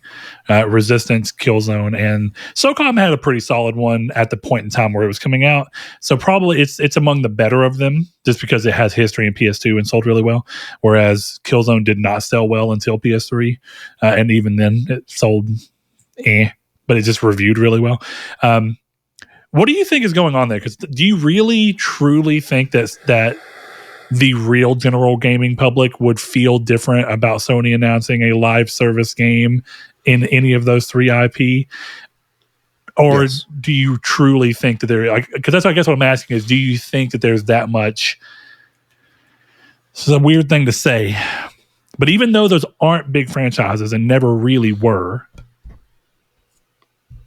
selling less than like 10% of the console user base, do you think there's that much debt to the fan base around those that those would be more easily adopted? Or what do you think it is? No, because maybe it's a hot take, I don't even think people really want these games. So I don't think that. Well, I got to be careful saying that because I don't want these games. But I know that I don't represent everyone, so I have to be, I have to be careful. What did Resistance sell? Like 10 million total? Probably, yeah. Killzone, I think, is something around 20 million. Yeah, Killzone's pretty little, but yeah. SOCOM 4 bombed, and that's not Zipper's fault. That's Sony's fault. But yeah. So my thing is that people want what they can't have in any situation, right? Sure. Mm-hmm. It's funny because I used to hear this joke on a podcast, but it's just like, if I was dating Sydney Sweeney, eventually she'd stop being the hottest woman in the world and just be my girlfriend. You know what I mean? Yeah, sure. But the second that I break up with Sydney Sweeney, she goes back to being the hottest woman in the world. And that's the fucking thing with SOCOM, Killzone, Resistance, Parappa the Rapper, Infamous, all this kind of stuff. You want them because they were taken away. But when you had your toys, you were not playing with your toys. So mommy and daddy put them in the closet, and you can't have them back, and now everyone wants it. It would not sell. Very interesting, just because I was curious. Killzone's a lot less. I think Resistance actually might have been more popular than Killzone in terms of sales. Killzone is like barely at 10 million. So why? This is my point. Nobody wanted to play these games. It's a select few people. And yes, 10 million seems like a lot. Okay, that means, let me back up. When you're saying nobody wants these games, you're actually talking about nobody wants those franchises live service games. Right. I don't think. Gotcha. I thought you were, mine's true of both, but I thought for a second that you were saying not much of the active PlayStation player base who care about PlayStation's own IP and ability to output it want games as a service type games. And that's where I was like, I'm surprised to hear you say that, even though I don't know that it's untrue, but I know that I am among those people. But I'm also with you. I don't want a Resistance games as a service game. Realistically, if it was between a new Resistance story driven game or a new Resistance games as a service game, I'd want story. I'd probably still try a Resistance games as a service game because I do like that franchise. But you're not really the person that I'm even talking about. Sure, I'm not the person I'm talking about. I'm telling you right now, a single player, if Killzone 2 came out today, it wouldn't sell because it didn't sell. Yeah, it was like 2 million copies. That's right. That's very little ultimately. Now, at the time, that was great for an exclusive, but not anymore. It's the same thing. It's like people get in their heads about stuff that they liked or stuff that they got for $2 on a sale. And now they're like, oh shit, where's this? It's $2 for a fucking reason. Like, this is like Sleeping Dogs. I adore Sleeping Dogs. Why would they ever make another Sleeping Dogs? It didn't sell. Yeah. Yeah, it was a great game. It's fantastic. Nobody bought it. So why would you expect another one? And that's the kind of things here. It's like, oh, Sony's wasting money on live service when they could just make a Killzone. They'd be wasting money on that too. So I agree to there. me, at least they're trying to do something else. Agreed. For all things, at least Concord was an attempt at something new for PlayStation. It was a bad attempt, but cool. In another world, you turn on a PS4 game and it's Ellie, Drake, Aloy, Starchild. Like, this is like an alternate universe that we're living in has all this stuff. Sure. So that's the thing. It's just, you don't want Killzone. You want Sony to announce games from an era where you liked them more. That's what it is. Yeah, I think that's fair. I think that's a fair way to go. Because I agree with you. I think that, of course, calling it a bad, I mean, ultimately, yes, it's bad. But if you take Concord on its own, Concord is a average result of Sony trying something new. And therefore, the end result for PlayStation was that it was bad for PlayStation. Even though the game wasn't bad. But here's the thing. I'd be willing to inability to be good. Concord from 505 is successful. I would put money on that. Maybe. I mean, I've always talked about the fact that whenever you're an exclusive, there is a different level of expectation. I've long said, do I think Forspoken's in a fantastic game? No. Do I think Forspoken's pretty fun? Yeah. But Forspoken got fucking shredded because it was exclusive. It's a game that would have come and gone and sold okay if it weren't given the exclusive status. I like Banishers, but it would have been Banishers. Exactly. Yeah, exactly. But instead, and honestly, I say the same. I think Banishers is a great game, actually. But if you made Banishers a PlayStation exclusive, it would get shit on, probably. Because it's not good enough to meet the exclusive status that being exclusive like that happens. The only games that get away with it are the ones where they're like, hey, we're only exclusive because we can't afford to release on 2 consoles. And PlayStation's the more popular. Those games get away with it. If anything, those games get a sales bump because people are like, look at them. Really trying. We're going to go support them. That's so cute. The vampire game doesn't actually work, but we're going to still buy it because they really tried over there at Bethesda and Arcade. Yeah, so I don't know. It is what it is, but it is a weird situation to see Sony shake up so much in such a short period of time, because thinking back to even the PS3 era, they were very steadfast with who their leadership was, and it was, we're going to lock this leadership in. We're going to show you that you can right the ship with the same people. And they did, crazily enough. Like it worked. But Sony has done a lot of shaking up. They've also grown a ton. So it goes to show you, it's kind of like how Microsoft is with Xbox. We can all chastise them, but at the end of the day, Microsoft's making so much money that even if we don't like a lot of the decisions they're making, it's hard for you to be like, as they're bad decisions. Their decisions seem weird. I won't even say that Herman not being here is a bad decision. I don't care one way or the other. But it is interesting how often Sony's willing to change leadership in pursuit of something. Whatever that something is probably not going to be evident to us until years down the line. But they're aiming for something. So, Mm-hmm. All right. Well, let's scooch over a little bit to something that's a little more a little different, a little more up your alley too. MLB The Show 25 is coming in March, but it will not be on Game Pass or last gen consoles. So Sony has announced MLB The Show ahead of an early 2025 release. The game will be on PS5, Series S and X, and Nintendo Switch, with early access available for March 14th for players who purchase the digital deluxe edition. This will be the first not to launch on Game Pass day one since the franchise debuted on Microsoft's consoles with MLB The Show 21. And it also marks the end of the support for PS4 and Xbox One. MLB is one of those games that always holds on. All sports games do. They hold on to the last gen systems as long as they can. We're finally over that hump. So, Chris, I don't have much more to read from this. This is what it is. What are your thoughts on this? Do you have high hopes that they're actually going to make big changes? I tend to say 3 years is the window for sports games for you to see any notable changes. Do you roughly agree with that? Yeah. I think a big thing that was holding back the game was last gen. I'd like to see what they can do fully unfettered. So we'll see. I think it was Rude Days who said it in the Discord. If not, whoever said it, good for you. I'm talking about you on the show. They're still making a Switch game. Yeah.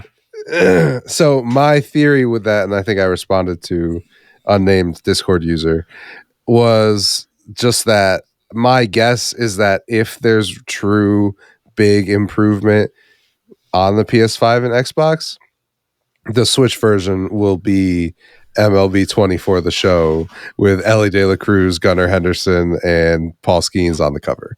So, sure. Yeah, it'll be a little differently, but ultimately the same. FIFA hit Vita at launch. Every FIFA after, which is like 3 or 4 more, was just the same game. Because Vita wasn't doing too hot, but it made enough money that they could justify just being like, hey, it's the same game with a roster update. Here you go. And Switch is in a spot where Switch has sold a ton, and the game will do well on there, and it's relevant enough that you want to support it, but it's totally just the same game, reskinned. Yeah, exactly. I mean, that's all you have to do. So that seems to make the most sense to me.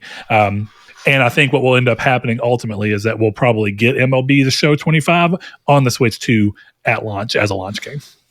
Yeah. Yeah. And it'll probably be a lot closer to parity with the PS5 Series X. Yeah. I hope it brings some improvements, but I've never been there's a lot of negative sentiment towards the franchise in the last couple of years. I've never particularly felt it outside of not liking sets, and sets are gone. So I'm going to be happy. There you go. All right. That one, go ahead. Just so that people understand, a set is you would get like 3 months and you can unlock all your player cards for Diamond Dynasty. But then the next...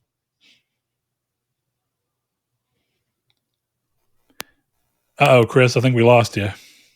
I think your microphone killed. I tapped the space bar when I was talking. All right, so the next set would do what? Go ahead. The next set will come out. So you're basically starting again, and the cards that you earned and you made progress on, because there's a little bit of an RPG mechanic, those cards are no longer usable. So I hated it. It was to keep the game kind of like, oh, it's fresh every time. And it sucked. Because you would do stuff like spend, you'd prestige these cards, gain their XP bonuses, and you can only use them for a couple weeks after that. So it was really stupid. I'm glad they got rid of it. Interesting. Next piece of news is going to be a pretty quick one, and I mainly am putting it in here to give you the ability to go further listen to the or read the interview that was given. And this is that PlayStation hit Astro Bot release towards the end of last year, and we know this is one of Chris's he doesn't think this game would be as big if it didn't feature all the cameos. But it says quickly won itself praise for its platforming prowess. By the way, this is over on Eurogamer from Victoria Kennedy, and it says it's limitless charm. It went on to win Game of the Year. at the Game Awards, but its award-winning streak did not end there. Astrobot was nominated for 4 awards at the New York Game Awards last night, which were co-hosted by former Nintendo of America president Reggie Fils-Aimé. Of those 4, it went on to win 3. And with that, Fils-Aimé hosting had this to say: Astrobot was so good, it almost outdid Nintendo at its own game. I think that's really interesting because I know we've had this back and forth between Chris kind of looking at this through the eyes of someone who, much like me and my dislike for sandbox games, or at least my lesser love of them, and Chris's lesser love of platformers. I think this is one of those examples where, much like there's going to be a time where my opinion is going to be proven to be clearly not the norm. I think this is a moment where it's pretty interesting to have someone so closely tied with Nintendo looking at this game and being like, fuck yeah, this is so good that they basically did what we did, and almost to a degree that we, that shines as bright, if not better than we have been, which I think is interesting. So it's worth checking out if you want to see more about it. I would say that Sony did outdo Nintendo at their own game because Nintendo games suck. Chris's fire take for the day, huh? I'm not even being a fanboy. I like Zelda, Breath of the Wild, and Tears of the Kingdom, but Mario's garbage. Different one that is kind of interesting. This one is kind of a double. So EA stock drops as Dragon Age The Veilguard and EA Sports FC 25 both miss sales marks. Dragon Age missing its sales marks by 50%. So we got a final update for Veilguard, and the update basically reads with a goodbye, meaning that there's probably not going to be another big update. At the very most, you may see a couple bug fixes if they're found and needed. Mm-hmm. But otherwise, it seems that Veilguard vastly underperformed, and that EA is probably done with the series for good at this point, as we know EA is one to do. And it seems that BioWare have moved on to making the next Mass Effect, and I'm sure EA is hoping against all hope that the next Mass Effect has a better outing than this. And this is pretty weird because I think Dragon Age did pretty well critically, but it did not perform sales-wise. So I have maybe this is a hot topic. We don't necessarily have to go too deep into this, but I'm starting to wonder, are we in a situation where, kind of like American politics, to clarify, you think looking online that everyone in the world hates Donald Trump, right? And this is not me making a comment whatsoever, right? But Donald Trump won the popular vote, which means that the minority of people dislike Donald Trump. Sure. And I'm wondering if we're in a moment in the games industry where a game like Dragon Age and someone like Grums is getting... I've said on the show, I don't like Grums. I think he's a grifter and a dishonest actor. Yeah. But someone like him,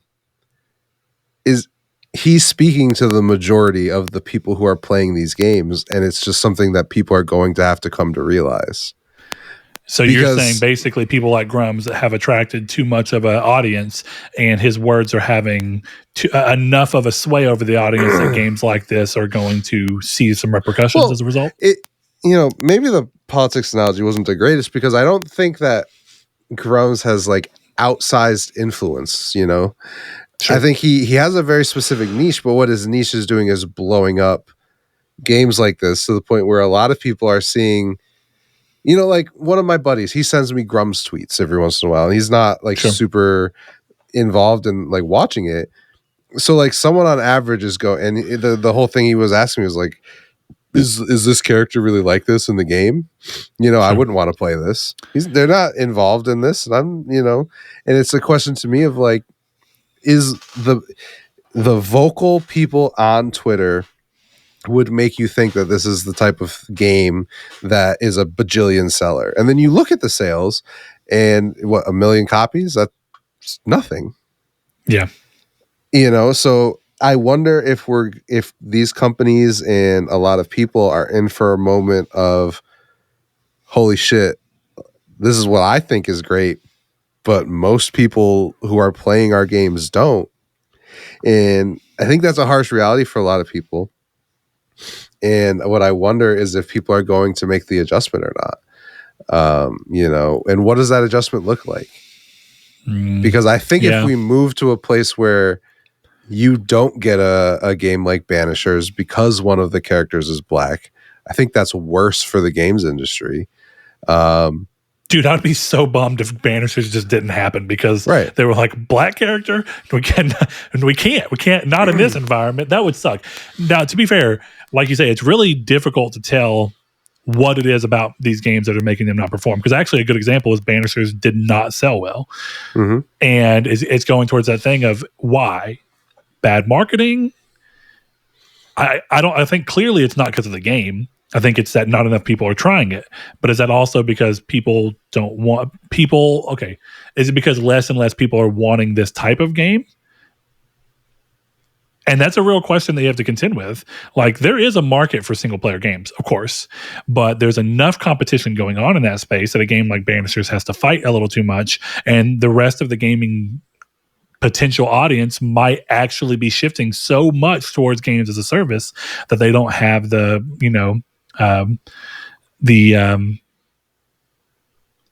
what would you even call that? I guess the bandwidth to venture out to something like a Banishers, because for the few times they may venture off of their games as a service wagon, it's going to be towards something that's AAA and very, very highly spoken about, or something that just breaks the mold in a very uncommon way, like a Black Myth Wukong.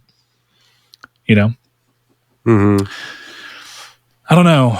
Black Myth Wukong is such a crazy example too, because I think, like I've said, I haven't played it, but I really want to play it soon so I can kind of have my own version of which game do I think is better, Black Myth or Stellar Blade, and why is it that Black Myth sold so crazily while Stellar Blade sold well. It did good, but it clearly didn't break the mold in the same way, despite the general consensus being that from a critic standpoint, the games are essentially floating around the same level of quality. It's hard to tell. I don't know. It's just it's an interesting thing. It's because again, like Twitter would have told me that this game was doing insane. Sure. So I just wonder like what the real world looks like. I'm not making a judgment either way. I just don't know. This is telling me that the games that are being made are not the games that people necessarily want. Concord told us that, and so does Dragon Age. Fuck, even Banishers, as good as it is, tells us that. So, yeah. All right. Next thing up, we're going to talk about Final Fantasy VII Part 3. In a recent interview with 4Gamer, the producer Yoshinori Kitase reassured fans that the third entry in the trilogy will not be exclusive to next-generation consoles like the PlayStation 6. Kitase stated, quote, "No, you can rest assured about the next one," adding humor to his reassurance. Naoki Hamaguchi, the director of Final Fantasy VII Rebirth, echoed this sentiment, expressing the company's intention to release future titles on a wide range of platforms to reach a broader audience. Although he did not confirm specific plans, Hamaguchi emphasized Square Enix's commitment to making their games as accessible to players as possible. They also announced that the scenario is done and they are moving forward into primary development, and there is no name currently announced for 7 Remake Part 3. So you can look more into that if you want to, but this does seem to be them doubling down on the fact that they don't want to go exclusive. And I always wondered if Sony had already locked in the trilogy or if it was still a game-by-game basis, and it does seem like Sony did not go ahead and up the whole trilogy. I'd be willing to bet they did. And this is coming to PC day one. That is actually my real curiosity. But I'm going to wait to see if, here's my thing. If Rebirth comes to Xbox at all before Part 3, then I'll still hold on to this. Maybe it's not locked in. But if Rebirth never hits, I'm still going to think that this is probably Sony being like, we're still here, but you can do PC day one. Who gives a shit about Rebirth? Remake that, isn't on Xbox. Oh, I know. But there's also reason to believe that Sony did this weird double down thing to really specifically lock in extended permanent exclusivity on the console side that they originally didn't have whenever Intergrade came about. Rebirth hasn't seen that yet, but we don't know. So who knows? But we were also in a different time when Remake was announced, and even when Intergrade was announced, we weren't seeing Square talk about wanting to release their games on as many systems as possible. And now we have. The question is which systems are important? Here's going to be another teller. if Final Fantasy Rebirth or Remake, either one, hit Switch 2, then I'm going to think there's a way that maybe, possibly, depending on where Switch 2 lands, Switch 2 might get Part 3 day one. Oh, I think it will. I think it will not come to Xbox. I should clarify my. So let me ask come this. to Switch. Do you think it's because Sony's actual deal that they secured with them is strictly not Xbox? Yeah. And I think at this point... That would be the only reason they would discriminate at that point. Well, I think they discriminate because right now they have their foot on Xbox's neck. And even let's be honest. We talked about Herman Hulst a little bit earlier. This generation is Sony at its worst, outside of like some dumb decisions with PS3. But games output, this is Sony at its worst. Yeah, that's fair. Yeah, money is Sony at its best. Somehow, some way, crazily. Because well, that might be starting to skip with all these canceled projects and games like Concord. But the beginning of the PS5 generation, this has been PlayStation's strongest monetary standing. But I agree, weakest overall game output that I think they've had so far. And in the generation with their weakest output, because of bad decisions they made, Xbox quit. Right?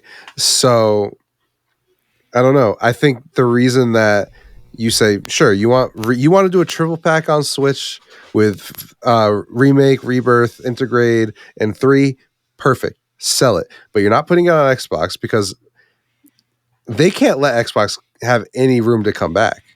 Because the real question that I'm curious about asking you is, will there be an Xbox to put it on by the time Part 3 comes out? I think there will be, from the way that Phil Spencer was talking. There was an interview this week where he was talking about wanting the next Xbox to be fresh and unique. And there's been some people who asked, what did that mean from a development standpoint? Because they don't want games to be difficult to port to Xbox.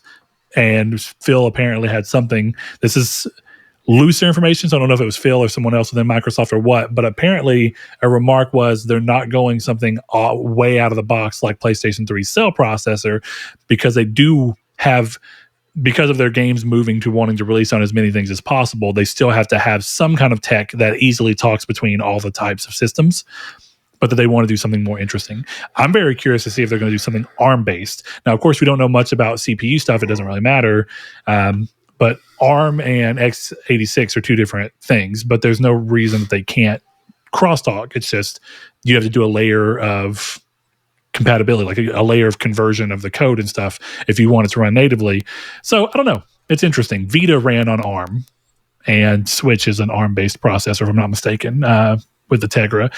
So it's not that it's unheard of, and Microsoft already has examples with it because of the Switch and running their games on Switch. So we'll have to see. That also depends on what the next Xbox is, because we were talking about what are the chances from the way that they're talking that it's just a PC, which is going to get complicated. I don't know.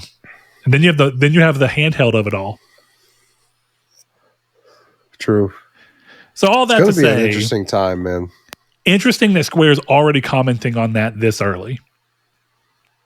Yeah, I'm just a little surprised they would. Yeah, but I think it's because there's no way they're not getting asked every time they show a game now what all this is coming to. Is it going to be exclusive? And for the Final Fantasy VII Remake series is the ultimate game to ask. This has been exclusive so far. Is this included in your games everywhere? Games everywhere as possible? You know, is that included or not? So I guess their thing is either answer it now or shrug it off. But we'll see.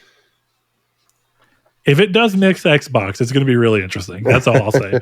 It will be interesting. I'd like to. If it misses Xbox becomes the Switch, it's going to be crazy. If it's just PS5 and PC day one, and that's their multi-platform, that's less interesting. Though still going to be, people are going to be like, "What the fuck?" But if it only misses Xbox, I am very curious to see what the reaction is, because that'll tell you how fired up the Xbox fan base is still by that point. Well, hold on.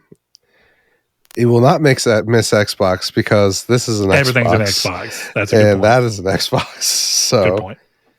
It's honestly, it's a brilliant move, because now Ghost of Tsushima is on Xbox.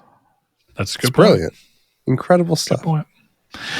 All right, let's see. Next thing we have here is this one's just interesting. I'm not going to read anything. Ninja Gaiden Black 2. This is mainly crazy because this game was shown as part of the Xbox Developer Direct, and yet it's only getting a physical release on PlayStation, which I think really goes to show you how much Microsoft has completely doubled down on no longer worrying about physical, which does spring the question of how much is Sony going to care about it by the time we reach PS6? I still think ultimately the answer is that PS6 will be a diskless console that can work with a detachable disk drive that Sony will continue to offer at a premium. But we'll see if that ends up being right. My main reason is because PlayStation is more popular in regions that don't have good enough internet for digital, that they have a reason to want to support it. And if they're already making them, selling them to the people in the United States who just want them it's very easy for them to do. You're just going to pay a lot for a disk drive. I wouldn't be surprised if by the time we're at PS6, the disk drive is $80. Yeah. Jesus Christ. Yeah, we'll see. I mean, that's crazy. That would be a lot. Blu-ray's getting lesser and lesser. So, but for people who want it, definitely for backwards compatibility, what's better? Spending $80 on a disk drive for your next gen system, or just not being able to at all, unless you have a digital library. The option's nice, and it helps Sony be like, hey, we gave you the option, you get to pay for it. Less drives are getting made, so they're at a premium. So yeah, not much more on that one.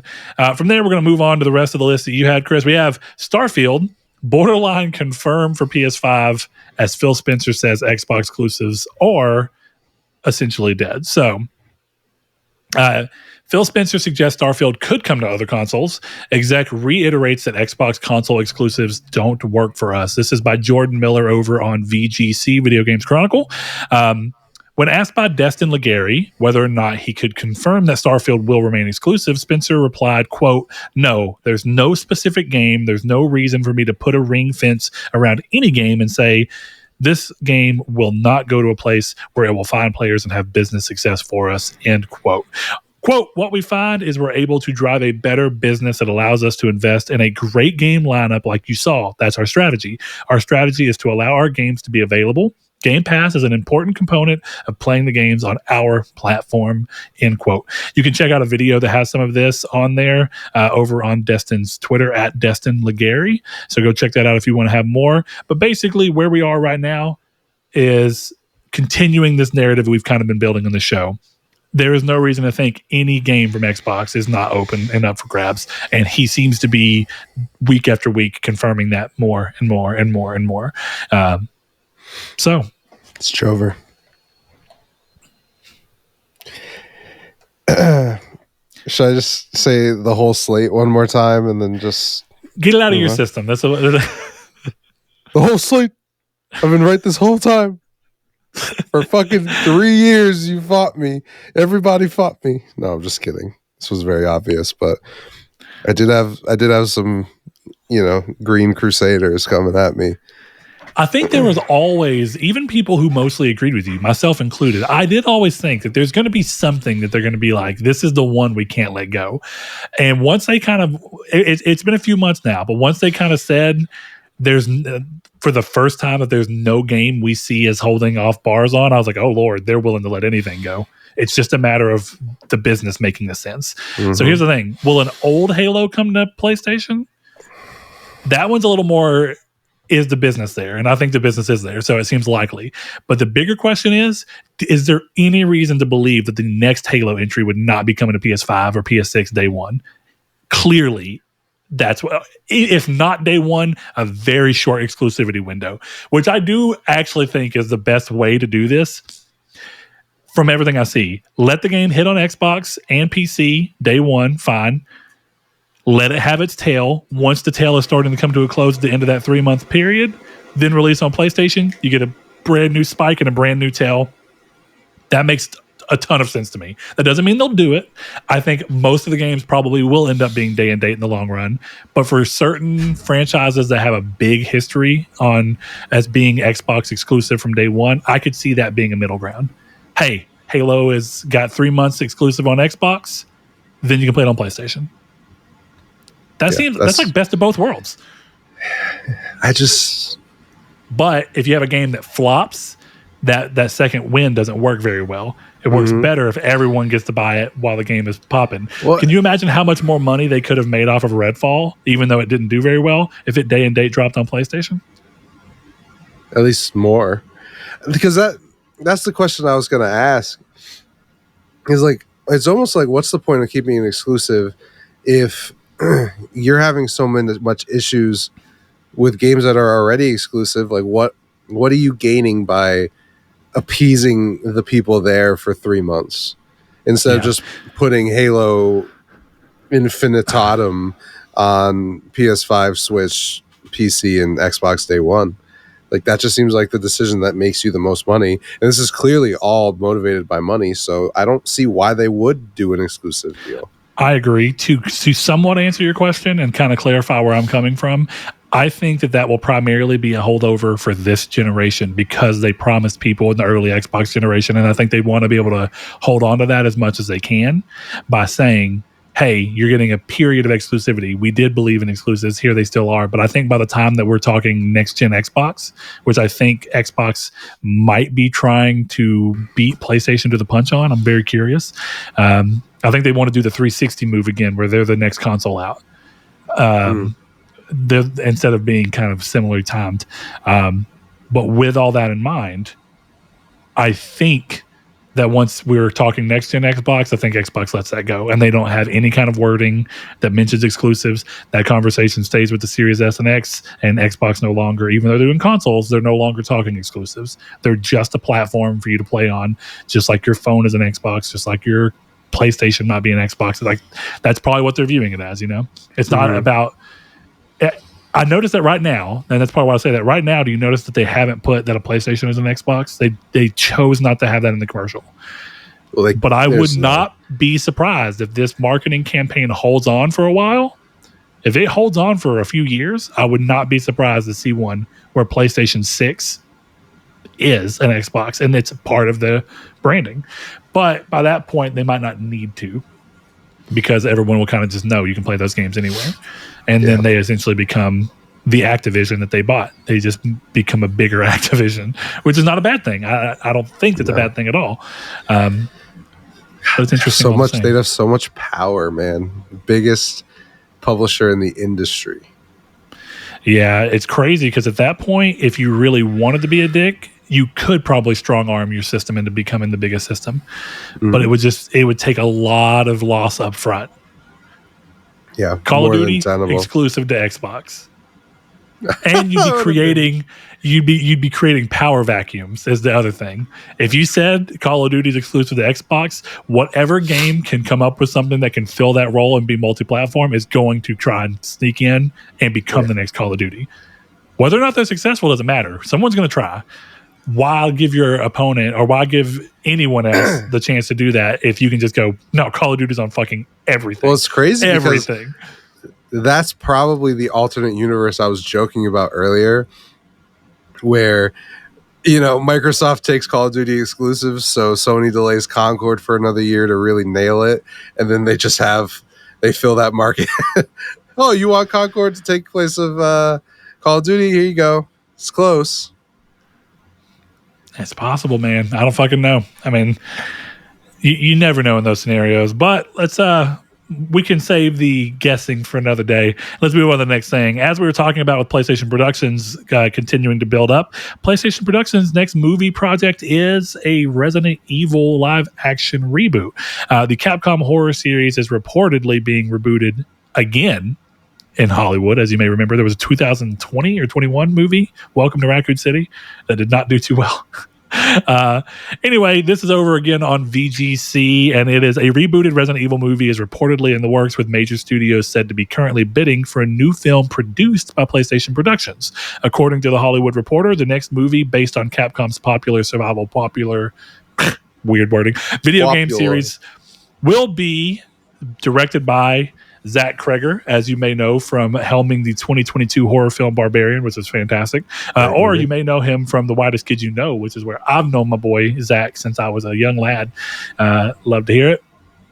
Anyway, Constantine Film, which has held the rights for Resident Evil since the 1990s, will reportedly produce the reboot along with PlayStation Productions, a studio formed in 2019 by Sony Interactive Entertainment to adapt its original game properties for film and television in partnership with Sony Pictures. Now, this is where it gets interesting to me, is the fact that Sony and PlayStation Productions are finding their way to weasel into a Resident Evil thing when Sony does not own Resident Evil. So this goes to show me that PlayStation is trying to push for PlayStation Productions to be as closely related to video game adaptations as they can manage, even when it's not their own.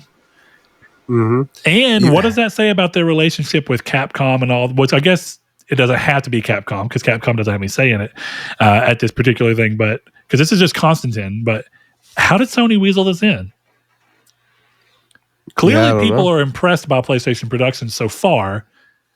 They should be. They haven't made anything bad. I don't think they have either. Even if it's not all something I want to watch. You know, it's all been successful, and it's all rated high enough from an actual critical standpoint that there's no reason not to move forward. Yeah, I wonder. It honestly makes me wonder less about Resident Evil and more about why isn't Zelda a PlayStation Productions movie? Because it's a Sony Pictures movie. Yeah, that's a good point. Now that one is probably because the rights for Zelda are held by Nintendo, and Nintendo might be saying, you will not touch this with PlayStation branding. Yeah, probably. It's probably the right. And I mean, it's not, but you know, Resident Evil does feel very much like a PlayStation game to me, so. It's kind of like, if they made a Metal Gear Solid movie, I wouldn't be surprised to see PlayStation Productions involved, you know? Yeah. So we'll end up seeing, but, you know. And who knows? Maybe Zelda will be one eventually. Yeah, it always could come through. So apparently Warner Brothers and Netflix are among some of the studios bidding for the movie. So that's good. Good for Sony. Good for Resident Evil fans. Why would... see, this is the thing I don't understand. Why is anyone bidding for this?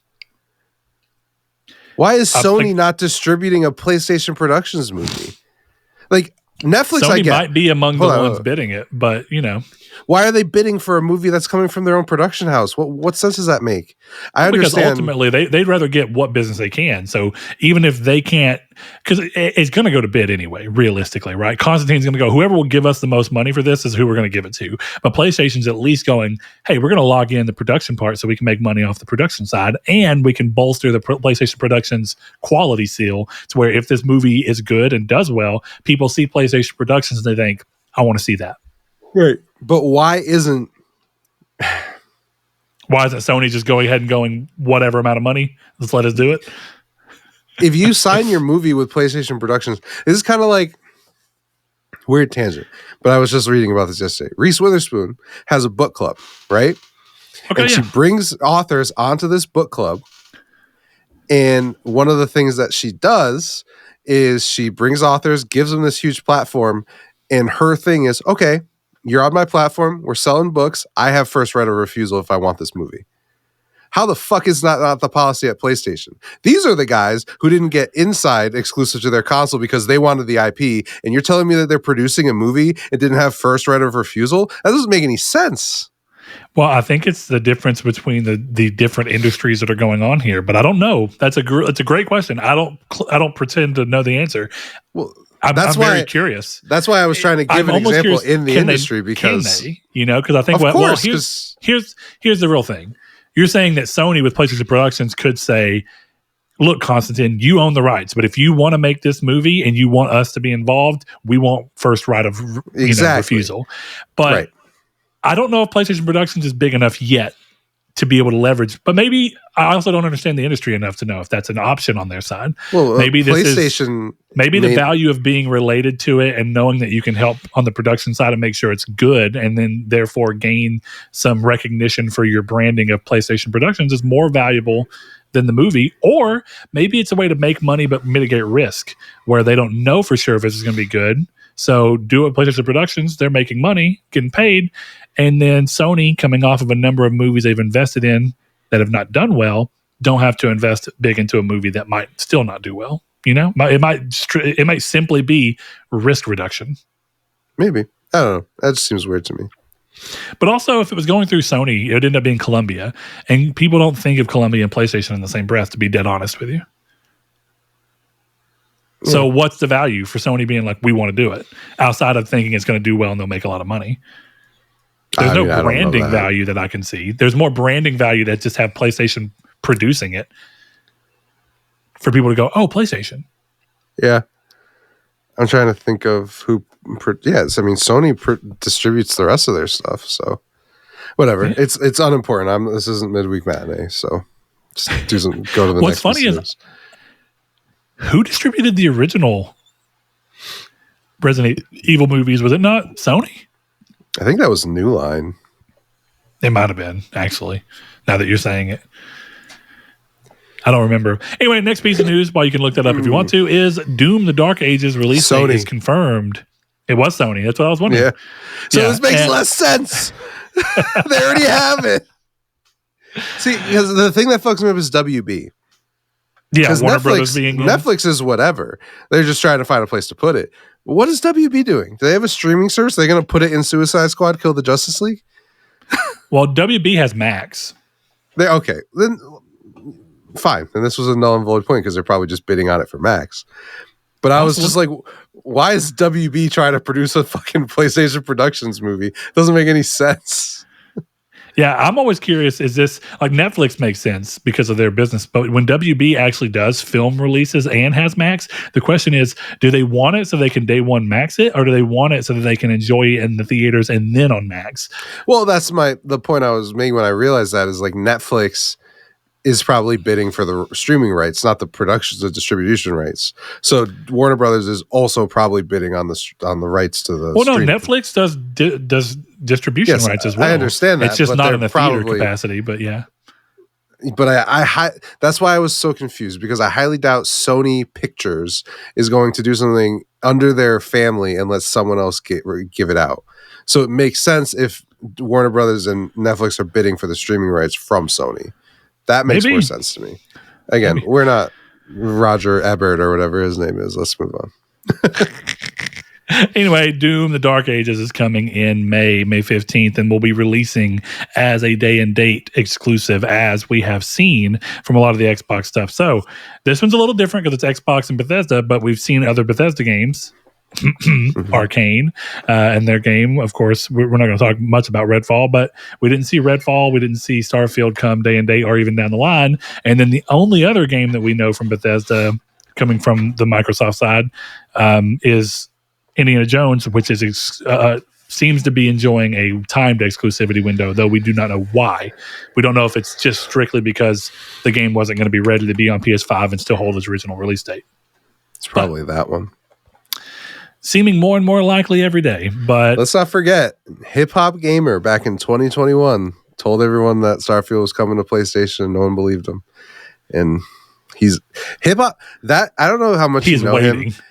He is he's so fascinating because he's always right, and he's always like 6 years ahead. And I don't understand it. I don't even really know who the guy is, but I got respect for his game. Game recognized game. All right, Palworld's developer is entering publishing, and its first game is Tales of Kenzera, Team Sergeant. So that's interesting. A new horror game from Abubakar Salim's team is coming this year. Tales of Kenzera developer Sergeant Studios, who you may remember from Tales of Kenzera, which EA put out through their EA Originals, has announced it will partner with Palworld publisher Pocket Pair for its next project, which will be, quote, a short horror game. The project won't be set in the Tales of Kenzera universe and won't be related to Project Uso, the in-development title that studio boss Abubakar Salim showed off to VGC last year. The new horror game is set to be released later this year. The game will be the first title published by Pocket Pair Publishing, a new label from Palworld developers. This is so funny because it's like Palworld takes off and makes insane money off of a game they probably didn't expect to even sell 1 million. And now they're just like, what do we do with this extra money? Put it into publishing. That's what I would Also, do. everyone's getting into publishing, right? Like, that's just a thing we saw. Like Gearbox started getting into publishing. We saw once Quantic Dream moved along from their thing, they got into publishing. It's weird. I don't know what it is. I wonder if it's like a tax thing or the ability to write off certain income or expenditures and be able to say, oh, since we're publishing, this money that we might have tied up and lost in a different way now gets to be put against a project that if it doesn't do well, we have tax claims that can benefit us from. I don't know. This side of the industry is very interesting to me because it does seem like the reason is so that you can tie your money up into things that you have a reason to say this is what's going on here rather than just having infinite money sitting around. You got to spend money to make money. I mean, true. I mean, it's very interesting to see. So I don't have much more to say about this, but it is curious to see how many people are getting into development or how many development teams are eventually branching off into their own publishing. Yeah, it's interesting. I put this story in because I thought you'd have some interest in it. So if you have nothing to say, I definitely don't. Unless you played Kinzera, so. Yeah, no, I mean, Kinzera was a perfectly middling game, and I think that EA was probably the wrong publisher. I liked the game. I know, it's just the way you said it sounded so brutal. Perfectly middling. Perfectly mid. That sounds bad because that sounds like I'm saying it's a 5 out of 10. That game is like a 6.5 out of 10. It had the problem of coming out the same year as Prince of Persia, which is a much better version of the same type of game that they're aiming for. Mm-hmm. But at the end of the day, Kinzera is a fine game. Tells a good enough story. It's built well. It is fun. I wanted to beat it. I wanted to platinum it. Those are what we were going back to our conversation earlier. That's all you really want out of a game. Mm-hmm. But it just comes down to this point of, at the end of the day, EA was the wrong publisher to run that risk through. EA, and I get why they did it because EA has done pretty well with all of the games from Joseph Fares and Hazelight. But I think for the most part, EA originals have normally not done as well as they probably could have or should have. And EA seems to have really high expectations. And that's why another EA originals game that came out, I can't even think of the name of it right now. I just saw it yesterday. It's on my system still. Why can I not think of it? The game that it sold really poorly. The studio ended up shutting down. Or maybe they haven't shut down, but they're about to. Come on, Chris, help me out here. You know what this is. Magic Users. Magic Users. Yeah. Okay, give me the context clues again. Because I'm lost too. I genuinely don't know why I can't figure out what this game is called right now. Immortals of Avium. Oh. Yeah, I wasn't going to get there off Magic Users. Yeah, Immortals of Avium, I think, was a good game, but I think EA was probably the wrong publisher. Mm-hmm. Though, actually, considering how the development went and that it was a little costly for a number of reasons, EA probably was the only developer for the game to come out the way that it did. But I think they probably should have found a different publisher who would give them money and scale back a little bit for the same basic type of game. But who knows? Yeah, I enjoyed that game, so I don't have a whole lot more to say. But you were perfectly happy. Yeah, I enjoyed that game a lot. One of my favorite games of that year, which was surprising because it was one of those games where I was like, this looks too cool to be true, and it's not going to be as good. And then I played it, and I was like, I love it. And then it fucking flopped anyway. Which is kind of, I hate that I've almost reached a point where if I really think a game is going to be cool, I should go ahead and expect it to fail. Because I thought Banishers was going to be so fucking good. And it was, and I loved it. And it did not do well. Well, yeah, but you tend to really like hipster shit. I don't. You're not wrong. It's just I know I'm not wrong. I've almost got to stop being excited for games so that they have a chance to win. Because apparently I'm so egocentric that I think the games fail entirely because of my hype for them. Clearly, I don't really believe that, but it is an unfortunate pattern to have come about. Last thing we have to talk about today is a pretty quick one. And it is that Insomniac Games founder and president Ted Price is retiring. This is again over at Video Games Chronicle. Insomniac Games founder and president Ted Price has announced he's retiring. Having founded the Spider-Man and Ratchet and Clank studio in February of 1994, Price will leave the games industry in March. Following his departure, Insomniac veterans Chad Desern, Ryan Schneider, and Jen Huang will serve as co-studio heads. 3 studio heads, but there's also 3 teams within that studio, so maybe not that crazy. Price said in the statement published on Insomniac parent company Sony's website, quote, "I actually made this decision last year. For me, after over 30 years of leading Insomniac, I felt it was simply time to step aside and let others pave the way for our team. During the past year, I had the opportunity to work with the senior leadership team at Insomniac to create a succession plan that I know will provide the continuity, stability, and strong leadership necessary to deliver more of what our fans cherish over the next several decades." Price added, quote, "I believe strongly that for us to continue our success, we need leaders at the top who are intimately familiar with how we do things, leaders who have helped build our culture and our processes, and who have earned people's trust. For many years, Chad, Jen, and Ryan have been instrumental in making Insomniac what we are today. I've seen each lead major initiatives here, which have positively impacted or positively changed Insomniac's lives. Plus, they've consistently demonstrated the kind of collaboration and transparency that's part of our DNA. And just as important, their skill sets are truly complementary. There is no way that I would ever consider handing the reins to a team I did not trust to take care of Insomniac and lead us to even greater heights." Those are really strong words. And I think that one of the things about this sentence that kind of does shake me up is, in a way, I appreciate what he's saying, and I think that what he's saying reads to me like the Sony of the PS3 Vita era, where they were about people who've been here a long time and respecting what we've come from and building on a heritage and a history.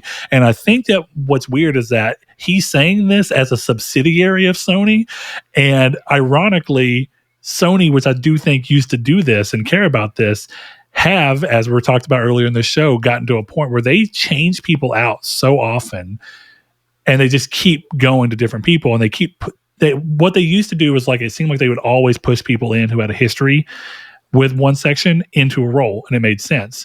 And it seems like Sony's just gotten more and more open to just bringing in completely fresh people who don't have the history necessarily of the company in mind, who don't have a history of what PlayStation stands for and means in mind. And it's like they've gotten so big that there's not the one person who can say, if we're not careful, we lose what made PlayStation as we move forward.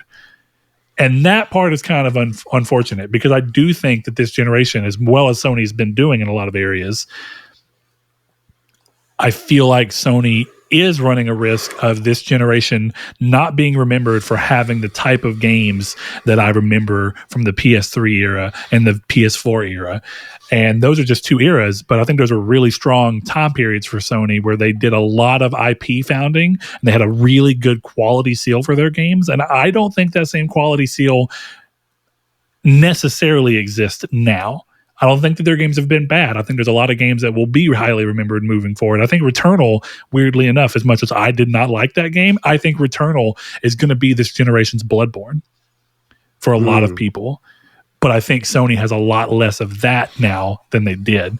I don't see there being this generation's Horizon. And I mean that in a new sense, not just because there's another Horizon. What's this generation's new IP that impacts the games industry and the PlayStation fan base in the same way Horizon did when it first hit? Concord. So I say that like, unironically in a lot of ways. Just in a negative sense. It's like, yeah, you're everything, right. Everything you listed in the opposite describes direction. Concord. Yeah, just the opposite direction. Yeah, and I think that kind of sucks, right? Sony, I think, even going into PS4 had this really cool thing where you had a lot of exclusives that were like, wow, that's cool. That's something I haven't seen a whole lot of, and that's really well done. And even the games that I think failed to hit their internal mark like they wanted, I think I remember Days Gone more fondly than I remember a single PS5 exclusive. Me too, man. And that's That's not to wax about how Days Gone is one of the best games ever made. I do think it's a great game. It clearly had some issues. But the bigger point is that nothing from PlayStation this generation has felt as inspired as Days Gone. Let me say that. Mm-hmm. There's been good games. Spider-Man 2 was a great game. It was good. It's okay, yeah. It was more of Spider-Man, which we already kind of knew, right? Yeah, and Horizon was more Horizon, which we knew.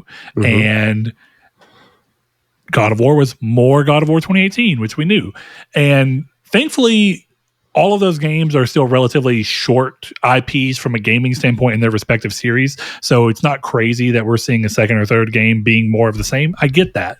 But I think what's unfortunate is I've yet to see a game this generation that feels like Sony's making an attempt at making something new that's going to stick with us. And all the games that have been greenlit that seem to be in that direction that we've at least heard of all seem to have been games that were games as a service. All the new IP got pushed out to games as a service. And for me as an individual, I know that won't be remembered in the same way, very unlikely to be remembered in the same way. Though, given where the games industry is at, if they have a single game that reaches Fortnite status is too big of an ask. I don't know what the right game to compare it is to, but if they have one game that can quickly gather 20 million players consistently and hold on, that is still the right call and will ultimately be what the Infamouses and the Days Gones were for me. But it does suck that I don't feel like there's a new IP, new game, or even an IP revival that seems like it's going to be the same type of game coming for the fans that are more in my vein and maybe more of your vein too. How do you feel about that? I mean, like, because we've talked a lot about PlayStation's changes. I mean, you came in later than I did, but you came in at what I think is the most. I genuinely believe this. I think PS3 is the most. What would you call this? I think if you were going to talk about a time in which PlayStation was being iconic in a way and building a brand legacy, I think PS3 was the time to come in. Even though it was on a down, their fight to get to the top led them to create some crazy games and crazy marketing campaigns. And thinking PlayStation in that era, by the end of that era, was like, holy shit, PlayStation can do anything. Power to the players, baby. So yeah, you coming in at what I think is probably the most pivotal time for a PlayStation fan to come in, realistically. How do you feel about where Sony's kind of going with this generation? Because I think we both kind of said that there are a lot of good games, but it doesn't feel like we found the right idea and the right developers, and we've just kind of curated and picked this little great moment for all of our players to enjoy this great seal of quality with. Instead, it's just been like, well, we're falling back on the more of the same that we know you like because it's safer. I don't know. I guess I'm not necessarily like the prototypical Sony guy, where like I love my PS5, but like I'm here on the PS5 mostly because my friends are here and I've been here. So like honestly, like everything that I'm playing and doing, like I'm kind of I'm not missing the first party stuff. That's interesting. So yeah. I'm not sitting here like, oh, where's the next Naughty Dog game? Like I'm just like, yeah, okay, I'm playing, I don't know, what am I playing right now? Resident Evil 4. Like yeah, it would be great if more stuff was coming, but like the reality for me is like a lot of the Sony first party games that have released recently didn't appeal to me. Yeah. Ghost didn't, God of War Ragnarok didn't, though I love 2018. Forbidden West I fell off of. Ratchet and Clank Into the Farts or whatever it was, I didn't play very much of. So for me, like it's been a great generation because, Sony is doing well. I have a ton of games to play on my console. And, half a joke, half serious, like I'm going to get to play everything on the PlayStation pretty soon. So I'm kind of good. Like it's kind of the best of both worlds where like in a lot of ways, like I prefer Halo and I love Gears but I prefer playing on PlayStation. And now I'm going to get to play Halo and Gears on PlayStation. So, like, there's a lot of complaints that I could lodge, but I'm pretty happy with how they've done. Obviously, I wonder what the ramifications of this generation are. Because with Bluepoint and Bend getting their games canceled, like, unless they have multiple teams that we don't know about, and I'm sure that Sony does have teams incubating that we don't know about. We know that Jason Blundell's out there. Unless they have something that we don't know about, like those, they're probably done until the PS6. They got to start again. So we don't know the knock-on effects of that. There's a good chance that, like, it sucks now, but on the PS6, like, day one is a Bend game, Bluepoint game, and another Naughty Dog game, or an Insomniac and game. Since, like we've been talking about, since it seems very likely that the PS5 will be more or less forwards compatible, I think every game that we're talking about is still going to be on PS5 as long as they can manage to squeeze it onto the hardware. Exactly. Then I mean, in a weird way, PS5's legacy changes way down the line because it's still getting these games. If if Naughty Dog releases Intergalactic next year, which I think would be crazy, but we've seen crazier things happen. Sure. You got to think that that's another 5 years until they have a game. So it's interesting because I think what's turning out to be a pretty shitty generation overall for first party output might kind of be parlayed into a pretty fucking good start for the PS6, as long as the greenlit games are good.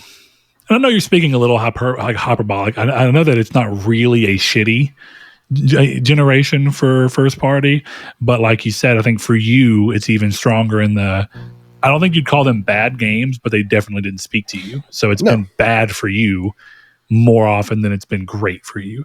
And even though it's been good for me often, I still think ultimately it's weaker than previous generations in a lot of ways.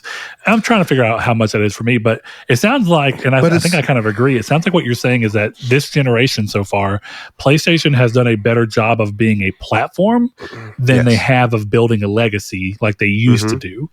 But arguably speaking, I think that in the PS3 days, they were a worse platform, but they had a better ability to build a legacy on their own consoles. And that's the thing. I think if you look back, when we look back at the PS4, Xbox Series S generation, I don't think there will be a single game outside of Astrobot that anyone looks back at from first party. At least first party Sony. But that doesn't make it a bad generation. Baldur's Gate 3, Disco Elysium, Silent Hill 2, Resident Evil 4. All of these games came out on PS5, so in the end, like, we're still getting, the PS5 still has good games, it just doesn't have good first party games. Yeah, Grand Theft Auto 6, there's plenty of games to come. Yeah, tons of games. Yeah. Let's not forget, like, Sony, who's not releasing any games on their system, is releasing a very popular sports game in 3 months. No, 2 months. No, 1 month.